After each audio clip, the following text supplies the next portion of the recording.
எபிரேயருக்கு எழுதின நிருபம் 2ஆம் அதிகாரம்.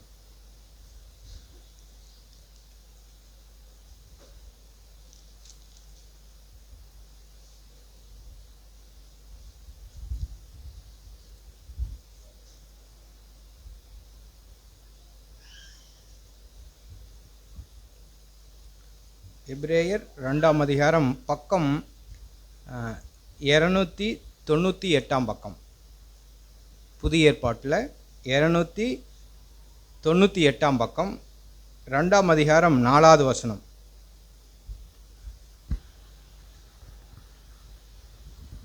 அடையாளங்களினாலும் அற்புதங்களினாலும் பலவிதமான பலத்த செய்கைகளினாலும் தம்முடைய சித்தத்தின்படி பகிர்ந்து கொடுத்த பரிசுத்தாவியின் வரங்களினாலும் தேவன் தாமே சாட்சி கொடுத்ததுமாய் இருக்கிற இவ்வளவு பெரிதான இரட்சிப்பை குறித்து நாம் கவலையற்றிருப்போமானால் தண்டனைக்கு எப்படி தப்பித்துக் கொள்வோம்?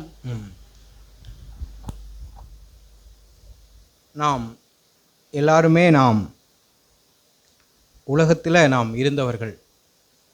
உலகத்தில் பிசாசின் பிடியில், இன்னும் பாவத்தின் பிடியில், இப்படிப்பட்ட சூழ்நிலையில் தேவனை அறியாத அஞ்ஞானிகளாய் இப்படி இருந்தபோது தான் தேவன் நம்மை சந்தித்து நம்மளை மனந்திருப்பும்படி, நாம் மனந்திரும்பும்படி, அவரை விசுவாசிக்கும்படி நமக்கு ஒரு அழைப்பை கொடுத்தார். அவரை நாம் ஏற்றுக்கொண்டு நாம் ரட்சிப்படைந்தோம். அப்படி இருக்கும்போது அடையாளங்களினாலும் அற்புதங்களினாலும் பலவிதமான பலத்த செய்கையினாலும் தம்முடைய சித்தத்தின்படி பகிர்ந்து கொடுக்கிற பரிசுத்த ஆவியின் வரங்களினாலும் தேவன் தாமே சாட்சி கொடுக்கிறதுமா இருக்கிற இவ்வளவு பெரிதான ரட்சிப்பை குறித்து இங்கே வாசிக்கிறோம். நாம் ரட்சிக்கப்பட்ட அந்த ரட்சிப்பை குறித்து, இவ்வளவு பெரிதான ரட்சிப்பை குறித்து நாம் கவலையற்றிருப்போமானால் தண்டனைக்கு எப்படி தப்பித்துக் கொள்ளுவோம்? நாம் ரட்சிப்படைந்திருக்கிறோம், மனம் திரும்பி இருக்கிறோம், ஆண்டவரை அறிந்திருக்கிறோம், ஆண்டவருடைய இரத்தத்தின் மூலமாக நம்முடைய பாவம் மன்னிக்கப்பட்டிருக்கிறது. இப்படிப்பட்ட காரியங்களெல்லாம் நம்முடைய வாழ்க்கையில் நடைபெற்றிருந்தாலும் நாம் பெற்றுக்கொண்ட அந்த ரட்சிப்பு ஒரு சாதாரணமானது அல்ல. அது மிகவும் கனத்துக்குரியது. அது மிகவும் விலையேறப்பட்டது. இந்த ரட்சிப்பை குறித்து நாம் மிகுந்த கவனமுள்ளவர்களாக இருக்கணும். மிகவும் நன்றியுள்ள இருதயத்தோடு நம் ஆண்டவரை நாம் ஸ்தோத்தரித்து, அவருக்கு நன்றி சொல்லி, அவரை பணிந்து, அவருடைய வாழ்க்கையில் நம்முடைய ரட்சிப்பு ஒவ்வொரு நாளும் நிறைவேறும்படி நாம் பிரயாசப்படணும். இந்த ரட்சிப்பை குறித்து நாம் கவலையற்று இருப்போமானால், அப்படின்னா நான் ரட்சிக்கப்பட்டிருக்கேன், 20 வருஷத்துக்கு முன்னாடி நான் ரட்சிக்கப்பட்டிருக்கேன், அந்த ரட்சிப்பு அப்படியே இருக்குமானா இருக்காது. நம்ம பாவத்தில் வீழ்ச்சியுற்று, நம்ம கவனக்குறைவால், நாம் பெருமையால் அல்லது நம்முடைய தவறுகளால் நாம் விழுந்து போவோம்னால் அந்த ரட்சிப்பை நாம் இழந்துட முடியும். இந்த ரட்சிப்பு எப்படி கிடைத்ததனால், ஆண்டவராகிய இயேசு கிறிஸ்து நமக்காக சிந்தின அவருடைய இரத்தத்தினால் நமக்கு கிடைத்தது. ஆகையால் இந்த ரட்சிப்பை குறித்து, இவ்வளவு பெரிதான ரட்சிப்பை குறித்து நாம் கவலையற்று இருப்போமானால் தண்டனைக்கு எப்படி தப்பித்துக் கொள்வோம்? சில பேருக்கு ரட்சிப்பு என்பது எப்போவோ நடந்த கதையாக இருக்குது. எப்போவோ நான் ஆண்டவர்கிட்ட வந்தேன், ஆண்டவர் என்னை ரட்சித்தாங்க, மன்னித்தாங்க, நான் இயேசுவை ஏற்றுக்கொண்டேன், அதோடு நின்றுறாங்க. அது எப்படி சொல்லலாம், வாசலோடு நின்றுற மாதிரி வராங்க, வாசலோடு நின்ற மாதிரி. தேவனுடைய ஆலயத்தில் அங்கே ஆதி நாட்களில் 3 இடம் இருந்தது. உள்பிரகாரம், மகா பரிசுத்த ஸ்தலம், இப்படின்னு சொல்லி 3 இடம் இருந்தது. சில பேர் அந்த உள்பிரகாரத்துக்கு வராமையே வாசலே நின்றுருவாங்க. சில பேர் ஆண்டவர் அறிந்து ஞானஸ்தானம் எடுத்து அந்த ரட்சிப்போடு அப்படியே நின்றுருவாங்க. அது மாதிரி நம்முடைய வாழ்க்கையில் இருக்கக்கூடாது. நம்ம என்ன செய்யணும்னா, அந்த ரட்சிப்பை குறித்து, ஆண்டவருடைய இரத்தத்தை குறித்து, அவர் இரத்தம் சிந்தினது நிமித்தமாய் நான் ரட்சிப்படைந்திருக்கேன், அதை நான் ஒவ்வொரு நாளும் பாதுகாத்து கொள்ளவும், இவ்வளவு பெரிதான ரட்சிப்பு. இன்னும் மனம் திரும்புவதற்கேற்ற, ரட்சிப்புக்கேற்ற ஒரு வாழ்க்கை வாழும்படி நாம் பிரயாசப்படலைன்னா நம்முடைய ரட்சிப்பு நம்மளை விட்டு கடந்து போயிடும். ஆகையால் நம்முடைய வாழ்க்கையில் இவ்வளவு பெரிதான ரட்சிப்பை குறித்து நாம் கவலையற்று இருப்போமானால், அப்படின்னா கவலைனா இப்படி பயிர வேண்டாம். நாம் அதை எப்படி சொல்கிறாங்கன்னா, அதை மிகுந்த சந்தோஷமாக எண்ணி அதை மிகுந்த ஜாக்கிரதையாக எண்ணுங்க. உங்களுடைய மடியில் ஒரு பெரிய பொக்கிஷம் இருக்குது, வைரம் இருக்குன்னா நீங்கள் அதை எப்படி பயன்படுத்துவீங்க? ஒரு வைரத்தை நீங்கள் வச்சுருக்கீங்கன்னா அது மிகுந்த ஜாக்கிரதையாக, எந்த திருடனும் எந்த களவானையும் எடுக்காத அளவுக்கு நீங்கள் அதை அவ்வளோ பொக்கிஷமாக பாதுகாப்பீங்க. அதுபோல தான் நம்முடைய ரட்சிப்பும் கூட.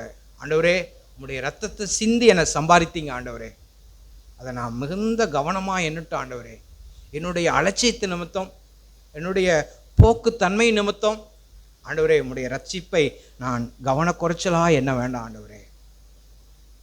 சில பேர் ஆதி நாட்களில் இருந்த அந்த வைராக்கியம், ஆதி நாட்களில் இருந்த அந்த இயேசு மீது இருந்த அந்த தாகம், அது அப்படியே நாள்பட அப்படியே குறைந்து போகுது. இதெல்லாம் என்னென்னா, பாவத்தை எளிமையாக எடுத்துக்கிறது, அக்கிரமத்தை எளிமையாக எடுத்துக்கிறது, ரட்சிப்பை குறித்து கவனக்குறைச்சலாக இருக்கிறது. அப்படி இல்லாமல் ஆண்டவரே, நான் நாளுக்கு நாள் உம்மை நேசிக்கிற நேசம், நாளுக்கு நாள் என்னுடைய ரட்சிப்பை பூரணப்படுத்த நான் எடுத்துக்கொள்கிற காரியம், ஆண்டவரே நான் கவனமாக இருக்கட்டும் ஆண்டவரே. இயேசுவே, உம்முடைய இரத்தத்தினால் எனக்கு விடுதலை கிடைத்திருக்கு ஆண்டவரே, நீ ரத்தம் சிந்தி என்னை சம்பாதிச்சிருக்கீங்க ஆண்டவரே. ஆகையால் நான் அதை மிகுந்த ஜாக்கிரதையாய் என்ன எனக்கு உதவி செய்யுங்க ஆண்டவரே.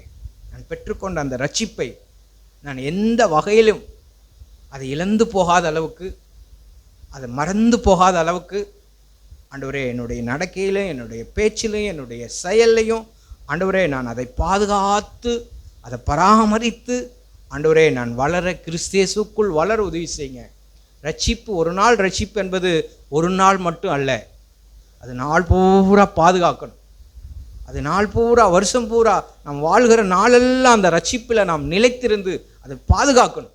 நான் எப்போவோ ரட்சிக்கப்பட்டேன், எப்போவோ ஞானஸ்தானம் எடுத்தேன், எப்போவோ அபிஷேகத்தை பெற்றேன், அதுக்கப்புறம் அவங்களுடைய வாழ்க்கையில் பாவத்துக்கும் உலகத்துக்கும் மனுஷனுடைய சுயமாக நடக்கிறதுக்கு இப்படி போனாங்கன்னா அவங்க ரட்சிப்பை இழந்துருவாங்க.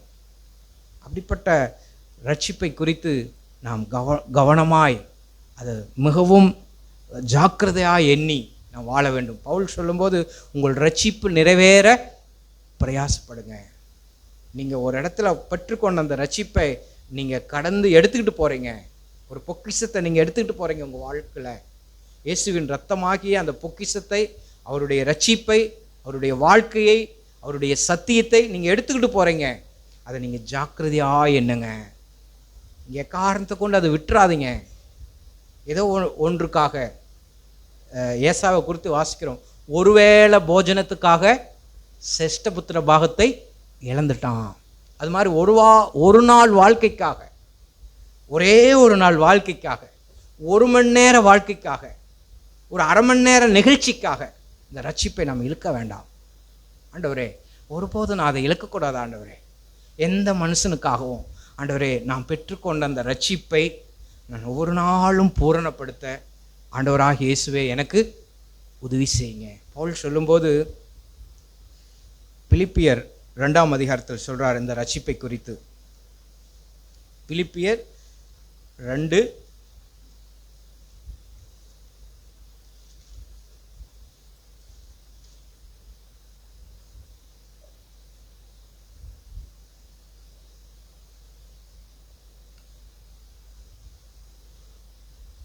2ஆம் அதிகாரம் 12வது வசனம்.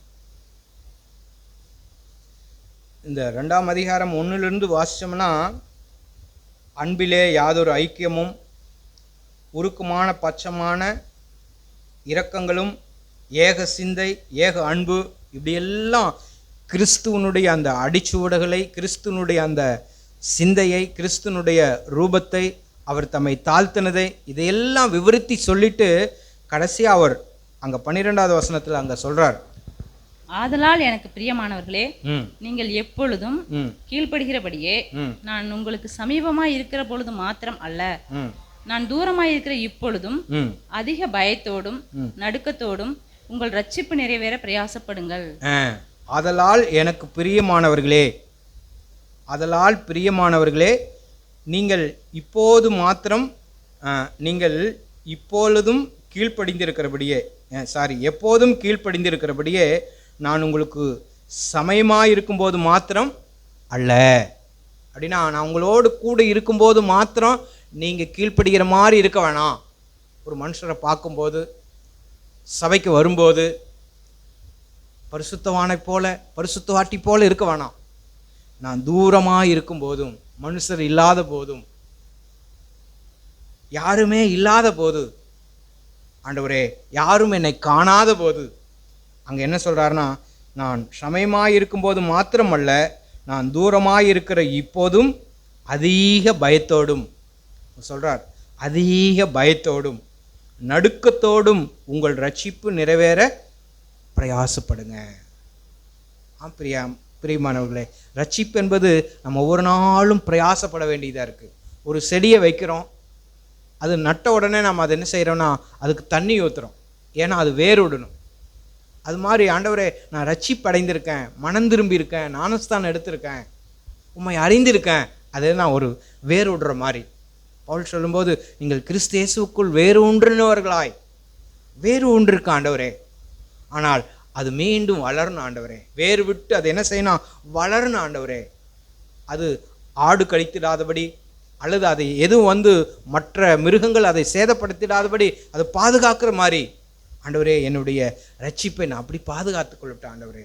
உலகத்தால், மாம்சத்தால், மனுஷரால், பாவத்தினால் இப்படி வஞ்சிக்கப்பட்டு போயிடாதபடி நாள்தோறும் ஆண்டவரே நான் என்ன செய்கிறேன்னா பயத்தோடும் நடுக்கத்தோடும், ஒரு பயம் இருக்கட்டும், ஆரோக்கியமான பயம் இருக்கட்டும், பயத்தோடும் நடுக்கத்தோடும் உங்களுடைய ரட்சிப்பு நிறைவேற பிரயாசப்படுங்க, பிரயாசப்படணும். நம்ம ஒரு மனுஷரை பார்த்து அவங்க ஆண்டவருடைய வார்த்தையை சொல்கிறாங்க அல்லது ஏதோ பேசுகிறாங்கன்னா, நீங்கள் ரட்சிக்கப்பட்டிருக்கீங்களா, நீங்கள் மனம் திரும்பிக்கிறீங்களா அப்படின்னு கேட்டால் அவங்க சொல்லுவாங்க, உண்மையாலுமே நான் ரட்சிக்கப்பட்டிருக்குங்க, நான் மனம் திரும்பி இருக்குங்க, இயேசுவை இந்த நாளில் ஏற்றுக்கொண்டேனுங்க அப்படின்னு சொல்லுவாங்க. இது மாதிரி நம்முடைய வாழ்க்கையிலும் ஆண்டவரே நான் உண்மையாலுமே எனக்கு ஒரு மாற்றம் உண்டாகட்டும் ஆண்டவரே, உண்மையாலுமே என் ரட்சிப்பை நான் ஒவ்வொரு நாளும் பூரணப்படுத்த பயத்தோடும் நடுக்கத்தோடும் அதை நான் பாதுகாக்க பிரயாசப்பட ஆண்டவரே உதவி செய்யுங்க. அப்படி நம்ம உதவி செய்யாவிட்டால், கவனக்குறைச்சலாய் நாம் இருந்தோம்னால், அந்த வைத்த செடியை ஆடு கடிச்சிரும், அது சாஞ்சிரும், அதுக்கு தண்ணி இல்லைன்னா அது வாடி போயிடும். இது போல் நம்முடைய வாழ்க்கையிலும் ஆண்டவரே எக்காரணத்தை கொண்டும் உம்முடைய ரட்சிப்பை நான் இழக்க வேணாம் ஆண்டவரே, அதை நான் கவனமாய் பார்க்கட்டும் ஆண்டவரே. இவ்வளவு பெரிதான ரட்சிப்பு ஆண்டவரே, நீங்கள் ஜீவன் விட்டு ரத்தம் சிந்தி நம்ம ஒவ்வொருவரையும் சம்பாதித்திருக்கிறார். இயேசு கிறிஸ்துவனுடைய ரத்தத்தை செலுத்தி அவர் சிந்தி நம்ம ஒவ்வொருவரையும் சந்தித்திருக்கிறார், இழுத்திருக்கிறார், நம்மளை ஊண்ட கட்டியிருக்கிறார், ஒரு சபையாக அவர் சேர்த்திருக்கிறார். இப்படி அவருடைய விலையேறப்பட்ட அந்த இரத்தத்தின் மதிப்பை நான் எண்ணி ஒவ்வொரு நாளும் பாவத்திற்கு விலகி சுயத்துக்கு மரித்து சிலுவையை எடுத்து ஒரு நாள் ஆண்டவரே நான் உமக்குள்ள நான் வளர, என் ரட்சிப்பை பாதுகாத்து கொள்ள, அதை மேன்மையாக என்ன இயேசுவே உம்முடைய ரட்சிப்பை உம்முடைய வாழ்க்கையை நான் மேன்மையாக எண்ணிட்டு ஆண்டவரே, அது எனக்கு ஒரு பழைய கதையாக இருக்க வேணாம், தாத்தா சொல்லுகிற ஒரு பழைய கதையாக இருக்க வேணாம், 30 வருஷத்துக்கு பின்னாடி போக வேணாம் ஆண்டவரே, அது இன்னைக்கும் எனக்கு ஒவ்வொரு நாளும் பயத்தோடும் நடுக்கத்தோடும் நான் பிரயாசப்பட்டுட்டு ஆண்டவரே இயேசுவே, அது எனக்கு ஒவ்வொரு நாளும் அப்படி புதிதாக இருக்கட்டும் ஆண்டவரே. அப்படி நான் என்னை பாதுகாத்து கொள்ள, என்னை கழுவிக்கொள்ள, என்னை சுத்திகரித்து கொள்ள, என்னை நிதானித்து பார்க்க, என் வார்த்தைகளை காலை துவங்கி இரவு வரைக்கும் நான் தூங்க போகிறேன், காலையிலேருந்து நான் என்ன பேசினேன், எப்படி நடந்து கொண்டேன் அப்படி நான் யோசித்து பார்க்கட்டேன் ஆண்டவரே. ஆண்டவரே என்னை நிதானித்து பார்க்கட்டேன் ஆண்டவரே, நான் பேசினது, நான் நடந்தது, எப்படி நடந்து கொண்டேன் ஆண்டவரே, அது உமக்கு பிரியமா, நான் இதை செஞ்சது உமக்கு பிரியமா, நான் இதை பேசினது உமக்கு பிரியமா, இப்படி நான் யோசித்து பார்க்கட்டேன் ஆண்டவரே. என் குருவே உம்மை நான் பிரியப்படுத்தி வாழ எனக்கு உதவி செய்யுங்க ஆண்டவரே. இப்படி என் வாழ்க்கையில் நீங்கள் பயணிக்கும்போது, என் இருதயத்தில் நீங்கள் தங்கியிருக்கும்போது உம்முடைய ரட்சிப்பை நான் அவ்வளவு மேன்மையாக எண்ணட்டும் ஆண்டவரே. அதற்கு பதிலாக நம்முடைய வாழ்க்கையில் வேறு மாதிரியாய் நாம் நடப்போமானால் அது மிகவும் ஆபத்தானது. பவுல் சொல்லும்போது, கொரிந்தியர் சபைக்கு அவர் சொல்லும்போது, அவர்களுக்குள்ள என்ன இருந்ததுன்னா, வரங்கள் இருந்தது, கனிகள் இருந்தது, வரங்கள் இருந்தது, அபிஷேகத்தை மேன்மையாக வேத வார்த்தைகளை நல்லா அறிந்திருந்தாங்க. ஆனால் அவர்களுக்குள்ள வாக்குவாதம் இருந்தது, சண்டை இருந்தது. இதையெல்லாம் பார்க்கும்போது பவுல் சொல்லும்போது, இப்படிப்பட்ட உங்களுக்குள்ளே நான் வரும்போது நான் மிகவும் பயப்படுறேன் அப்படிங்கிறார். அப்படின்னா அந்த ரட்சிப்பின் மேன்மையே தெரியாத உங்களிடத்தில் நான் வந்தேன்னா நான் மிகவும் பயப்படுறேன் அப்படிங்கிறார். அதை நான் வாசிக்கிறோம் 2 கொரிந்தியர் 12ஆம் அதிகாரத்தில். 2 கொரிந்தியர்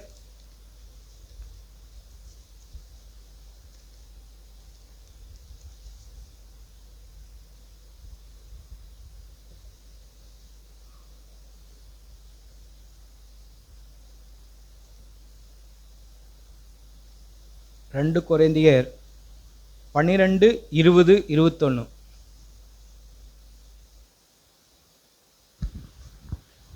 ஆகிலும் நான் வந்து உங்களை என் மனதின்படி இருக்கிறவர்களாக காணாமலும், நானும் உங்கள் மனதில் மனதின்படி இருக்கிறவனாக காணப்படாமலும் இருப்பேனாக என்று விரோதங்கள், வைராக்கியங்கள், கோபங்கள், வாக்குவாதங்கள், புறங்கூறுதல், கோட்சொல்லுதல், இருமாப்பு, கலகங்கள் ஆகிய இவைகள் உங்களுக்குள்ளே உண்டாயிருக்குமோ என்றும், மறுபடியும் நான் வருகிற போது என் தேவன் உங்களிடத்தில் என்னை தாழ்த்தும்படிக்கு முன் பாவம் செய்தவர்களாகிய அநேகர் தாங்கள் நடப்பித்த அசுத்தத்தையும் வேசித்தனத்தையும் காம விகாரத்தையும் விட்டு மனம் திரும்பாமல் இருக்கிறதை குறித்து நான் துக்கப்பட வேண்டி இருக்குமோ என்று பயந்திருக்கிறேன். பவுல் சொல்றார், முதல் விஷயம் நான் வரும்போது சில பாவங்கள் உங்களிடத்தில் இருந்தது. ஆனால் வருடங்கள் கடந்து போயிட்டு, காலங்கள் வருடங்கள் கடந்து போயிட்டு, நான் மீண்டும் உங்களிடத்தில் வரும்போது, பவுல் சொல்றார், நான் மீண்டும் உங்களிடத்தில் வரும்போது, ஆகிலும் நான் வந்து உங்களை என் மனதின்படி இருக்கிறவர்களாக காணாமலும்.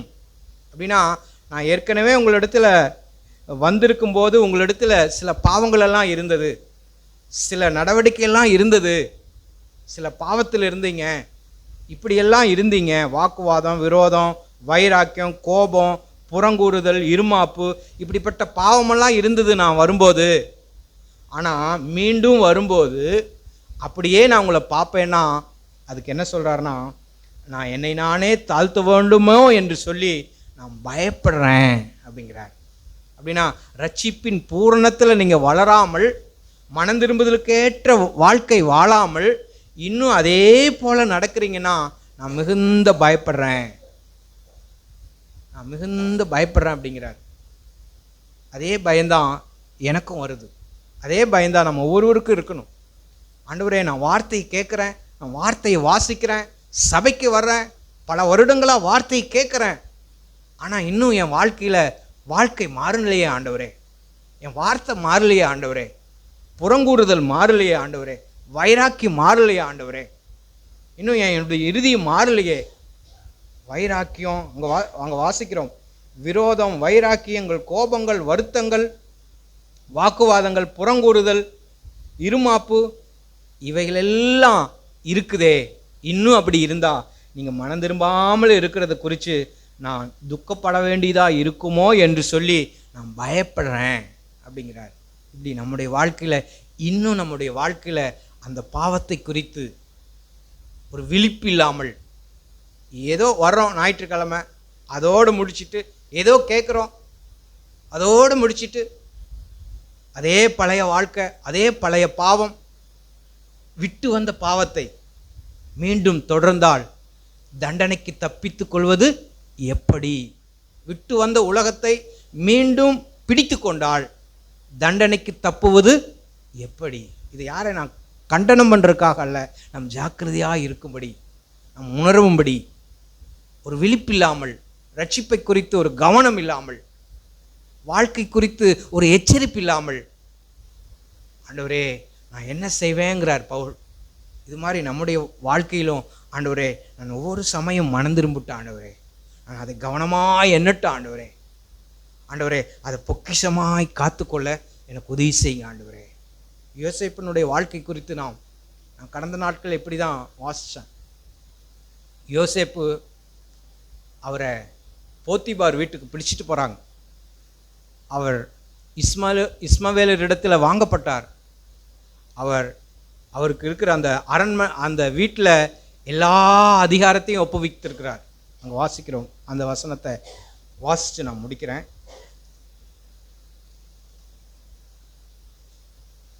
ஆதியாகமம்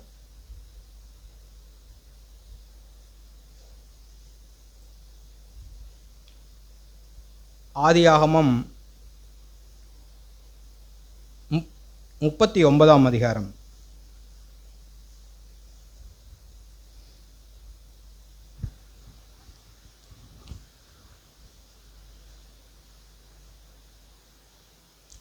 நாலாவது வசனம் வாசிக்க. பக்கம் பழைய ஏற்பாட்டில் 51ஆம் பக்கம் 39ஆம் அதிகாரம் 4வது வசனம். யோசேப்பினிடத்தில் தயவு வைத்து அவனை தனக்கு ஊழியக்காரனும் தன் வீட்டுக்கு விசாரணைக்காரனுமாக்கி தனக்கு உண்டான யாவற்றையும் அவன் கையில் ஒப்புவித்தான். இங்க வாசிக்கிறோம், அந்த போத்திபார் என்ன செய்யறாருன்னா, யோசேப்பிடத்தில் தயவு வைத்து அவனை தம்முடைய ஊழியக்காரனும் தன் வீட்டு விசாரணைக்காரனும் ஆக்கிய தனக்கு உண்டான யாவற்றையும் அவன் கையில் ஒப்புவித்தான். அப்படின்னா ஆண்டவர் நம்ம மீது தயவு வைத்து, ஆண்டவர் நம்மை நேசித்து இரத்தம் சிந்தி அந்த ரட்சிப்பை நம்மிடத்தில் ஒப்புவித்திருக்கிறார். அவர் நம்மிடத்தில் ஒப்புவித்திருக்கிறார். நீங்கள் அதை பாதுகாக்கும்படி எல்லாவற்றையும் அவன் கையிலே ஒப்புவித்ததைப் போல ஆண்டவர் தம்முடைய இரத்தத்தை சிந்தி தம்முடைய ஜீவனை செலுத்தி அவர் நம்மை ரட்சித்திருக்கிறார். அதை நம்ம கையில் ஒப்புவித்திருக்கிறார். அது பயத்தோடும் நடுக்கத்தோடும் பாவத்தை வெறுத்து, அக்கிரமத்தை வெறுத்து, நீதியை சிநேகித்து, இயேசுவின் இரத்தத்தை மதித்து நாம் வாழும்படி அவர் நம்மை அப்படி ஒப்புவித்திருக்கிறார். இந்த யோசேப்பு அந்த ஒப்புவித்ததுக்கு அவர் எப்படி நடந்து கொண்டாரா வாசிக்கிறோம். 6வது வசனம் வாசிங்க. ஆகையால் அவன் தனக்கு உண்டானதை எல்லாம் யோசேப்பின் கையிலே ஒப்பு கொடுத்து விட்டு தான் புசிக்கிற போஜனம் தவிர தன்னிடத்தில் இருந்த மற்றொன்றை குறித்தும் விசாரியாமல் இருந்தான்.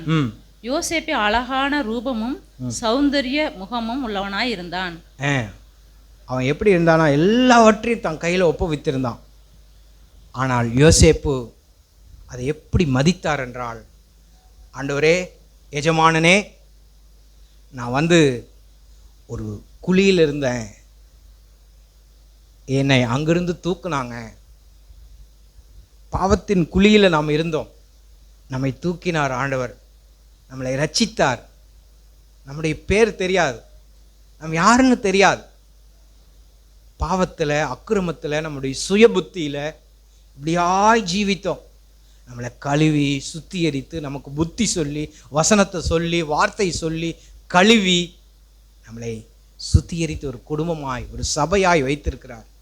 அதை நாம் மதித்து அன்பின் உந்தப்பட்டு நம் ஒருவருக்கு ஒருவர் நேசித்து அன்பு கூர்ந்து இப்படி நாம் தூக்கி எடுக்கப்பட்ட அந்த வெட்டி எடுக்கப்பட்ட கண்மலையை நாம் மறக்கக்கூடாது. அவர் என்ன செய்தார்னா, அந்த சகோதரர்களெல்லாம் சேர்ந்து குழியில் தூக்கி போட்டாங்க. இஸ்மவேல் அங்கிருந்து வராங்க. வந்த உடனே அந்த இஸ்மவேலர் இடத்துல அவனை தூக்கி வித்துட்டாங்க. 20 வெள்ளிக்காசுக்கு வித்துட்டாங்க. இந்த இஸ்மவேல் எகிப்துக்கு இவரை தூக்கிட்டு போகிறாங்க. இப்போ வித்தவன் சந்தைக்கு போகிறான். ஒரு அடிமை கிடைச்சிருக்கான், அவனை விற்க போகிறேன். அவனுடைய நிலைமை யோசிச்சு பாருங்க. அவனுடைய வாழ்க்கையில் 20 காசு கொடுத்து வாங்கிட்டாங்க. அவனை என்ன வேணாலும் செய்யலாம், கேட்பாருக்கு யாரும் இல்லை. இப்படி தான் நம்ம இருந்தோம். கேட்பாரற்று நினைப்பாரற்று உலகத்தில் பாவத்தில் உழண்டு போய் இப்படி தான் இருந்தோம். ஆனால் கிறிஸ்து இயேசு நம்மை மன்னித்தார், நம்மை அழைத்தார், தம்முடைய விலை கிரைத்த செலுத்தி நம்மை மீட்டு கொண்டார். வசனம் சொல்லுது, கிரயத்துக்கு நீங்கள் கொல்லப்பட்டீங்க. கிரயம் என்னன்னா, என்னுடைய ஆண்டவராக இயேசு கிறிஸ்துவனுடைய இரத்தம், அவருடைய ஜீவன். அதற்கு நான் அந்த புண்ணியத்தை எண்ணி, அந்த மகிமையை எண்ணி நான் வாழும்படி என்னை அழைத்திருக்கிறார். பாவத்தை இச்சின்று வெறுத்துடு, உலகத்தை வெறுத்துடு, என்னை நேசித்துடு அப்படின்னு சொல்லி நம்மை அழைத்திருக்கிறார். அப்படி தான் இந்த யோசேப்பு அவன் நினைக்கிறான். என் சகோதரர்கள் என்னை மறந்துட்டாங்க, குழியில் போட்டாங்க, இந்த இஸ்மவேலரும் என்னை வாங்கிட்டு வந்துட்டாங்க, அவங்க என்ன வேணாலும் செஞ்சுருக்கலாம், ஆனால் 20 காசுக்கு மேலே கொடுத்தாதான் அவனை வாங்க முடியும். எவ்வளோ கொடுத்தாரோ தெரியல. அந்த போத்திபார் அவரை விலைக்கு வாங்கிட்டு வரார். வாங்கிட்டு வந்து எல்லாவற்றையும் அவன் கையில் ஒப்புவிக்கிறார். அதை எண்ணி அவன் வாழ்கிறான். எப்போதும், ஆண்டவரே நீங்கள் என்னை எப்படி வாங்கினீங்க, எஜமானனே நீங்கள் என்ன எப்படி வாங்கினீங்க, வாங்கினது மட்டும் அல்ல, எல்லாத்தையும் என்னுடைய கைகளில் நீங்கள் கொடுத்துட்டீங்க. உம்முடைய வேலைக்காரங்க, உம்முடைய சொத்து, உம்முடைய ஆஸ்தி எல்லாவற்றையும் என் கைக்கு கீழே கொடுத்துருக்கீங்க. வேற ஒன்றும் எனக்கு மேலே இல்லை, எல்லாமே எனக்கு கீழே தான் இருக்குது. ஆகையால் எது வந்தாலும், பாவமான எந்த ரூபத்தில் எது வந்தாலும், அவன் மனைவியானாலும் சரி, ஸ்திரியானாலும் சரி, ஆண்டவரே நான் அவளை நேசிக்க மாட்டேன். அவங்க சொல்கிறாங்க, அந்த ஸ்திரீ வந்து சொல்கிறாங்க, கேட்குறாங்க, உரையாடுறாங்க பாருங்க. விசாரித்தான், யோசேப்பு அழகும் ரூபமும் சௌந்தரியமும் முகமும் உள்ளவனாயிருந்தான். இப்படி இருக்கும்போது அவன் வீட்டில் அவங்களுடைய மனைவி யோசேப் எப்படி பார்க்குறாங்கன்னா, வெளிப்பிரகாரமான அழகை பார்க்குறாங்க. வெளிப்பிரகாரமான அழகு, ஆனால் உள்ளுக்குள்ளேயோ அவன் நித்தமும் தன்னுடைய சூழ்நிலை பார்த்து அந்த தேவனுக்கு, அந்த எஜமானனுக்கு நன்றி உள்ளவனாக இருந்திருப்பான். இன்னொரு பக்கம், நான் இப்படி அடிமையாய் வந்த எனக்கு இப்படிப்பட்ட வாழ்க்கையா, இப்படிப்பட்ட உயர்வா அப்படின்னு சொல்லி அவன் நன்றியுள்ள இருதயத்தோடு இருந்திருப்பான். இப்படி தான் அவன் இருந்து ஒரு காலமும் இந்த வாழ்க்கைக்கு, இந்த மதிப்புக்கு நான் துரோகம் பண்ணவே மாட்டேன் அப்படிங்கிறது இருதயத்தோடு அவன் தீர்மானித்து வாழ்ந்தான். அவங்க அந்த மனைவியே கூப்பிடுறாங்க. இன்றைக்கி உலக பிரகாரமான சரீர வளர்ச்சியை, படிப்பை, அழகை பார்த்து விரும்புகிறவங்க நிறைய பேர் உண்டு. சரீர பிரகாரமாய் சரீரத்தை பார்த்து, படிப்பை பார்த்து, அழகை பார்த்து, புறம்பான அலங்கரிப்பை பார்த்து உங்களை விரும்பக்கூடும் வாலிப பிள்ளைகளே. அதற்கு நீங்கள் ஒரு காலமும் இடம் கொடுக்க வேணாம். உங்கள் இருதயத்தை, உங்களுடைய மனதை விரும்பக்கூடிய தேவாதி தேவன் ஒருவர் உண்டு, அவருக்கே உங்களை ஒப்பு கொடுக்கணும். இப்படி பேசும்போது அவன் சொல்கிறான் 8வது வசனத்தில், அவனோ தன் எஜமானுடைய மனைவியின் சொல்லுக்கு இணங்காமல் அவளை நோக்கி, இதோ வீட்டிலே என்னிடத்தில் இருக்கிறவைகளில் யாதொன்றை குறித்து என் ஆண்டவன் விசாரியாமல் தனக்கு உண்டான எல்லாவற்றையும் என் கையில் ஒப்புவித்திருக்கிறார். இந்த வீட்டிலே எல்லாரிலும் பெரியவன் இல்லை, இந்த வீட்டிலே என்னிலும் பெரியவன் இல்லை. நீ அவருடைய மனைவியாய் இருக்கிறபடியால் உன்னை தவிர வேறு ஒன்றையும் அவர் எனக்கு விலக்கி வைக்கவில்லை. இப்படி இருக்க இத்தனை பெரிதான பொல்லாப்புக்கு நான் உடன்பட்டு தேவனுக்கு விரோதமாய் பாவம் செய்வது எப்படி? நான் யார் தெரியுமா? ஒரு அடிமை, எனக்கு விலை கொடுத்து வாங்கினார். அவருக்கு முன்னாடி இந்த பாவத்தை செய்வதுனா ஏமாத்திரம். எல்லாவற்றையும் எனக்கு கொடுத்துருக்கிறார், உம்மை மட்டும் விலக்கி வச்சிருக்கிறார். அப்படிப்பட்ட மனுஷருக்கு, அப்படிப்பட்ட தேவனுக்கு, அப்படிப்பட்ட அந்த உத்தமருக்கு நான் எப்படி பாவம் செய்வது? ஓ வேணாம், உலகத்தை சீனு இருக்கிறார். இப்படி நம்முடைய வாழ்க்கையில் இயேசுவை மேன்மையாய் நினச்சோம்னா பாவத்தை நாம் வெறுத்துடுவோம், அக்கிரமத்தை வெறுத்துடுவோம். எத்தனையோ சூழ்நிலையில் நம்மை சுற்றி நெருக்கினாலும், அந்த ரோமர் எபிரேயர் 12 வாசிக்கிறோம், உங்களை சுற்றி இருக்கிற பாவத்தை தள்ளி இயேசுவை நோக்கி ஓடுங்க அப்படின்னு சொல்கிறது போல் அந்த பாவத்தை அவன் தள்ளிவிட்டு அவனுடைய வாழ்க்கை எதில் துவங்குதுன்னா நன்றியுள்ள இருதயத்தோடு அந்த கொடுத்த எஜமானுக்கு பத்திரமா இருக்கான். ஆனால் பொய்யா குற்றம் சாட்டப்பட்டு சிறையில் இருந்து அங்கே சூழ்நிலை எவ்வளவோ மாற்றப்பட்டு அங்கே எதுவோ காரியங்கள் நடந்து கடைசியாக ஒரு நாள் அந்த தேசத்துக்கே அதிபதியாக வரான். வந்ததுக்கப்புறம் அவனுக்கு ஒரு அதிகாரம் இருந்தது. என்னென்னா, இந்த போத்திபாரும் அவருக்கு கீழே தான் இருந்தார், அவன் மனைவியும் கீழே தான் இருந்தார். ஆனால் அதையெல்லாம் அவன் நினைக்கல. அவன் நன்றியுள்ள இருதயத்தோடு இருந்தான்.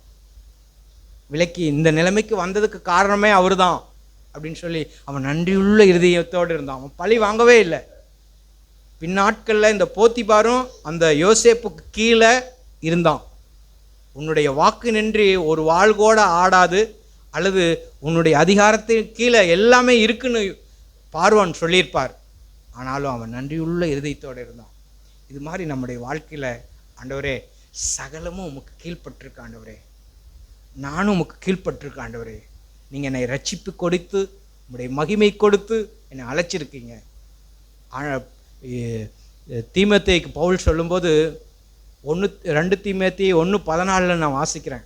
உனக்குள்ளே இருக்கிற அந்த பொக்கிஷத்தை நீ பரிசுத்த ஆவினாலே காத்துக்கொள் அப்படின்னா, அந்த ரட்சிப்பை பரிசுத்த ஆவினாலே நீ காத்துக்கொள்.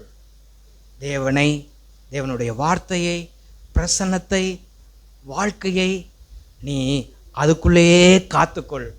ஓ, எவ்வளவு மேன்மையான வாழ்க்கை! கிறிஸ்து இயேசுவுக்குள் நம்மை பாதுகாத்து கொள்வது, ரட்சிப்பை பாதுகாத்து கொள்வது, வாழ்க்கையை பாதுகாத்து கொள்வது, பரிசுத்த ஆவியானவருடைய வார்த்தையும் பிரசன்னத்தையும் பாதுகாத்து கொள்வது எவ்வளவு மேன்மையானது!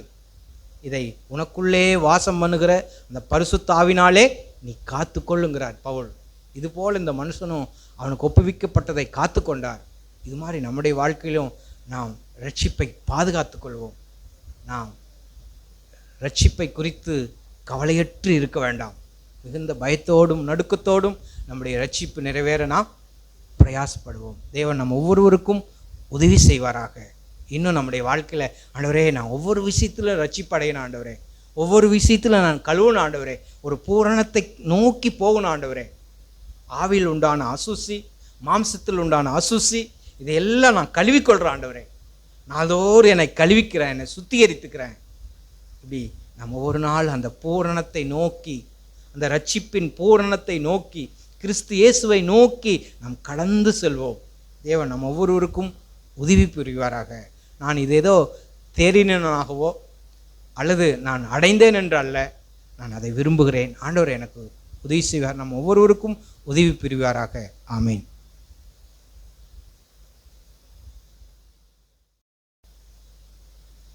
தேவன் பேசிய ஜீவனுள்ள வார்த்தைகளுக்கு நான் மிகவும் நன்றி செலுத்துகிறேன். நாம் கேட்டோம், எபிரேயர்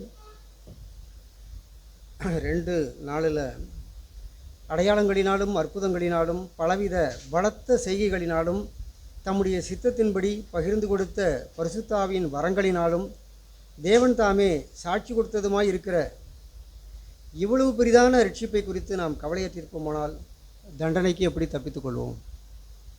இது சாதாரணமாய் உண்டானதல்ல. ஆண்டவர் சொல்லும் பொழுது கவலைப்படாதீர்கள்னு சொல்லி ஒரு சில இடத்துல இருக்குது வேதத்தில். ஆதலால் எண்ணத்தை உண்போம், எண்ணத்தை புசிப்போம், எண்ணத்தை உடுப்போம், எண்ணத்தை குடிப்போம் என்று கவலைப்படாதீர்கள். ஆனால் இங்கே ஆண்டவர் சொல்கிறாங்க, நாம் இவ்வளவு பெரிதான ரட்சிப்பை குறித்து கவலையற்றிருப்போமானால் தண்டனைக்கு எப்படி தப்பித்துக் கொள்வோம்? கவலைப்பட வேண்டிய ஒரு விஷயம் இருக்குது. என்னுடைய வாழ்க்கை எதை நோக்கி ஓடிக்கிட்டு இருக்கு? இந்த ரட்சிப்பு எப்படி உருவானது? அது சாதாரணமாக உருவானதா? நாம் கேட்டோம், யோசேப்பினுடைய வாழ்க்கையில் அவன் குழியில் கிடந்த ஒரு மனுஷன், அவன் போத்திபார் வீட்டுக்கு போனான். ஆனால் எவ்வளவோ சூழ்நிலைகளில் அவன் தேவனுக்கு பயந்தவனாக இருந்தான். அந்த ரட்சிப்பை, அந்த தேவனுக்கும் அவனுக்கும் இருக்கிற உறவை, அந்த பரிசுத்தத்தை அவன் கரைப்படுத்திக்கவே இல்லை. சாதாரண பார்த்தவன ஒரு நல்ல வேஷ்டி, ஒரு நல்ல ட்ரெஸ் போட்டுக்கிட்டு இருக்கிற நம்ம எப்பொழுதுமே ஒரு சகதியிலையோ ஒரு அழுக்கான இடத்துலையோ உட்கார மாட்டோம். அதே போல தான் நாம் முன்னே பாவத்திலும் அநியாயத்திலும் அக்கிரமத்திலும் மனம் போன போக்கில் ஒரு பன்றியைப் போல ஒரு நாயைப் போல ஒரு வாழ்க்கை வாழ்ந்திருக்கிறோம். தேவன் தம்முடைய இரத்தத்தினால் நம்முடைய பாவங்களை எல்லாம் மன்னித்து நம்மளை கழுவி சுத்திகரித்து அவர் நம்மை ரட்சித்திருக்கும் பொழுது திரும்பவும் நாம் போய் அந்த பாவத்தில் அதை கரைப்படுத்திக்க முடியுமா? முடியாது பிரியமானவர்களே. நம்முடைய வாழ்க்கையில் தேவன் சம்பாதித்து கொடுத்த அந்த ரட்சிப்பு, அதுக்கு கரையம் என்ன? வெள்ளினாலும் பொன்னினாலும் அல்ல. அவர் விலையேறப்பெற்ற தன்னுடைய இரத்தத்தை சிந்தி சம்பாதித்து கொண்டது நம்மளை. சாதாரணமான கிரயம் இல்லை. அவர் நம்மை நரகத்திலிருந்து மீட்க, இந்த பாவத்திலிருந்து மீட்க தேவன் தம்முடைய குமாரனையே பலியாய் கொடுக்க வேண்டியது இருந்தது. அவர் மூலமாக தான் நமக்கு இந்த ரட்சிப்பு, இந்த வாழ்க்கை, இந்த பரிசுத்தம், இந்த ஐக்கியம், இந்த மேன்மை, அவருடைய நீதி எல்லாமே நமக்கு கிடச்சிருக்கு. இது சாதாரணமாக வந்ததில்லை. நாம் எப்பொழுதுமே பயந்து, தேவனுக்கு பயந்து நாம் அதை வாழ வேண்டியது இருக்குது. ஈஸியாக ஒரு பொருள் ஒரு மனுஷனுக்கு கிடச்சிட்டுனா அதனுடைய மேன்மை தெரியாது. என்ன விளக்கரையம் அவர் நமக்கு செலுத்தியிருக்கிறார், அதை நாம் உணர்ந்து பார்த்து நாம் நடக்க வேண்டும் பிரியமானவர்களே. நான் கடந்த நாட்களில் இந்த டெய்லி டிவோஷன் வாசிச்சிருந்தேன். எனக்கு ரொம்பவும் பிரயோஜனமாக இருந்தது. அது மாத்திரம் உங்கள்கிட்ட நான் வாசித்து செல்லாம் என்று ஆண்டவர் என்னோடு பேசின இடைப்பட்ட ஒரு காரியம்.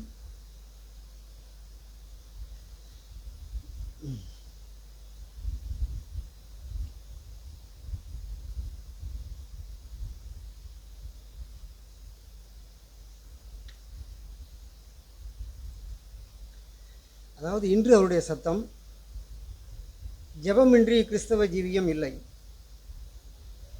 எப்பொழுதும் ஜெபம் பண்ண வேண்டும் அப்படின்னு சொல்லி லூக்கா 18:1 ஆண்டவர் சொல்கிறாங்க. இயேசு நமக்கு சொல்லியிருக்கிறார் எப்பொழுதும் ஜெபம் பண்ண வேண்டும்னு சொல்லி. நம் அன்றாட ஜீவியத்தில் ஒவ்வொரு சிறிய விஷயங்களையும், ஒரு சின்ன விஷயமாக இருந்தாலும் தேவனுக்கு தெரியப்படுத்தி அவரோடு உறவாடி சம்பாஷிக்க நாம் கற்றுக்கொள்ள வேண்டும். ஏதாவது ஒரு பிரச்சனை, ஒரு சூழ்நிலைன்னு சொன்னால் தேவனுக்கும் நமக்கும் உள்ள உறவு, ஒரு ஐக்கியம். நமக்கு ப்ராப்ளம், ஒரு சூழ்நிலை வரும்பொழுதெல்லாம் நாம் குடும்பமாக இருக்கிறோம், மனைவி பிள்ளைகளோடு இருக்கிறோம், நமக்கு ஏதாவது ஒரு பிரச்சனைனா ஷேர் பண்ணிக்கிறோம். அதே போல் நமக்கு என்ன சூழ்நிலையாக இருந்தாலும், வீட்டில் வேலை செய்கிறதா இருந்தாலும், வெளியில் போகிறதா இருந்தாலும், ஆண்டவர் சொல்லியிருக்கிறார், இதோ பரிசுத்த ஆவியானவர் உலகத்தின் கடைசி பரியந்தம் சகல நாட்களிலும் நான் உடனே கூட இருக்கிறேன்னு சொல்லி வாக்கு பண்ணியிருக்கிறார். இன்றைக்கி நாம் தனியாக இல்லை. அவர் சொல்லியிருக்கிறார், நான் உன்னை விட்டு விலகுவதும் இல்லை, உன்னை கைவிடுவதும் இல்லைன்னு சொல்லியிருக்கிறார். அவர் நம்மோடு கூட இருக்கிறார். அப்படி இருக்கும் பொழுது நாம் அவரை கனப்படுத்த வேண்டும். நம்முடைய வாழ்க்கை பாதையில் அவர் நம்மோடு பயணிக்கிறார். அப்போ நம்முடைய வாழ்க்கையில் ஏற்படுகிற சின்ன சின்ன சஞ்சலங்கள், பிரச்சனைகள், சூழ்நிலைகள், நெருக்கங்கள், பற்றாக்குறைகள், கஷ்டங்கள், நஷ்டங்கள், வியாதிகள், மனிதனுடைய நமக்கு விரோதமாக எழும்புகிற பிரச்சனைகள் எல்லாவற்றிலும் நாம் தேவனோடு ஒரு ஐக்கியம், அவரோடு கூட நாம் பயணித்தோமானால் ஒவ்வொரு சூழ்நிலையிலும் நமக்கு அவர் போதிக்கிறவராக இருக்கிறார், புத்தி சொல்கிறவராக இருக்கிறார். நாம் துதியின் வேளையில் கேட்டது போல் அவர் நம்மை சிட்சிக்கிறவராக இருக்கிறார். தகப்பன் சிட்சியாத புத்திரன் உண்டோ? இல்லை. அவர் சிட்சியாதிருந்தால் நாம் வேசியின் பிள்ளைகளாக தான் இருப்போம். அதே போல் நம்முடைய வாழ்க்கையில் அவர் நம்மோடு கூட இடைபடுகிறவராக இருக்கிறார். அப்போ நாம் அவரோடு ஜீவிக்கிறோங்கிறப்ப நம்முடைய பாரங்கள் அதெல்லாம் அவரிடத்தில் கொண்டு போய் பேச வேண்டியது இருக்குது, கேட்க வேண்டியது இருக்குது. அதுதான் இங்கே வேதம் சொல்லுகிறது.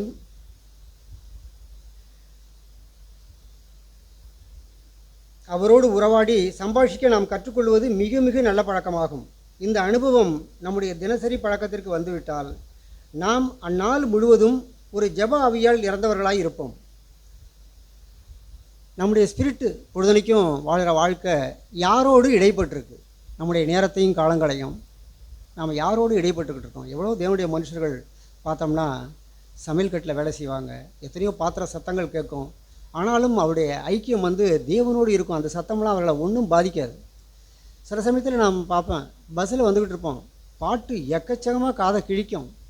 அதனால் நமக்கு வந்து அதை கேட்கக்கூடிய அக்கறை, அதை வெறுக்கக்கூடிய ஒரு உணர்வு இருந்ததுன்னா அது கொஞ்சம் கூட நம்ம காதுலேயே விடாது. நான் தேவனோடு ஐக்கியப்பட்டு வாழ முடியும். அதனால் உலகத்தில் பிரச்சனை சூழ்நிலைகள்லாம் இருக்கும், நமக்கு ஒரு ஆலோசனை கர்த்தர் இருக்கிறார், ஒரு சமாதான பிரபு இருக்கிறார். ஒரு சத்துரு நம்முடைய வாழ்க்கையில் ஒரு பிரச்சனையை ஏற்படுத்தும் பொழுது அவர் வேகமாக வந்து நம்முடைய வாழ்க்கையில் நம்மளை பலப்படுத்துகிற, சமாதானப்படுத்துகிற, ஆறுதல் படுத்துகிற பரிசுத்த ஆவியானவர் நம்மளோடு கூட இருக்கிறார். அதனால் நாம் வலதுபுறம் இடதுபுறம்லாம் சாய வேண்டியதில்லை, அந்த ரட்சிப்பை இழந்து போக வேண்டிய அவசியமே கிடையாது. அவருடைய வார்த்தைக்கு நாம் சரியாய், அவருடைய சத்தத்துக்கு கேட்ட முடியா, இதோ வாசற்படியில் நின்று கதவை தட்டுகிறேன், ஒருவன் என் சத்தத்தை கேட்டு கதவை திறந்தால் நான் அவனோடே கூட போஜனம் பண்ணுவேன், அவனும் என்னுடனே கூட போஜனம் பண்ணுவான். அப்போ எப்பொழுதும் நம்முடைய இருதயத்து கதவை தட்டிக்கிட்டே இருக்கிறார். நாம் தான் சாத்திப்புறோம் அநேக சூழ்நிலைகளில். அப்போ எல்லா சூழ்நிலைகளுக்கும் தேவனிடத்தில் ஒரு பதில் உண்டு, ஒரு ஆலோசனை உண்டு. அவர் உதவி செய்ய நம்முடைய வாழ்க்கையில் வல்லவராக இருக்கிறார். அதனால் நாம் நம்முடைய வாழ்க்கை பாதையில் இடைபடுகிற ஒவ்வொரு சிறு காரியங்களையும் நாம் அவரோடு ஐக்கியப்பட்டு ஜெபிக்கிற பழக்கமுடையவர்களாக இருப்போமானால், நாம் வந்து ஏதோ ஜெபிக்கிற நேரம் வந்து காலையில் செத்த நாள் ஜெபிக்கிறோம், இரவில் ஜெபிக்கிறோம், இது மட்டும் நம்முடைய ஜெப நேரமாக இருக்காது. ஏன்னா நான் 24 மணி நேரமே தேவனோடு எனக்கும் அவருக்கும் ஒரு நெருக்கம் இருக்கிறது, ஒரு ஐக்கியம் இருக்கிறது. தாவீது சொல்வார், கர்த்தர் தாவீதோடு இருந்தார்னு இருக்க வேதம், கர்த்தர் யோசேப்போடு இருந்தார். இதுக்கெல்லாம் காரணம் என்னடான்னா, இன்றைக்கி பழைய ஏற்பாட்டு காலத்தில் தேவனுடைய ஆவி அவர்களோடு இருந்தது.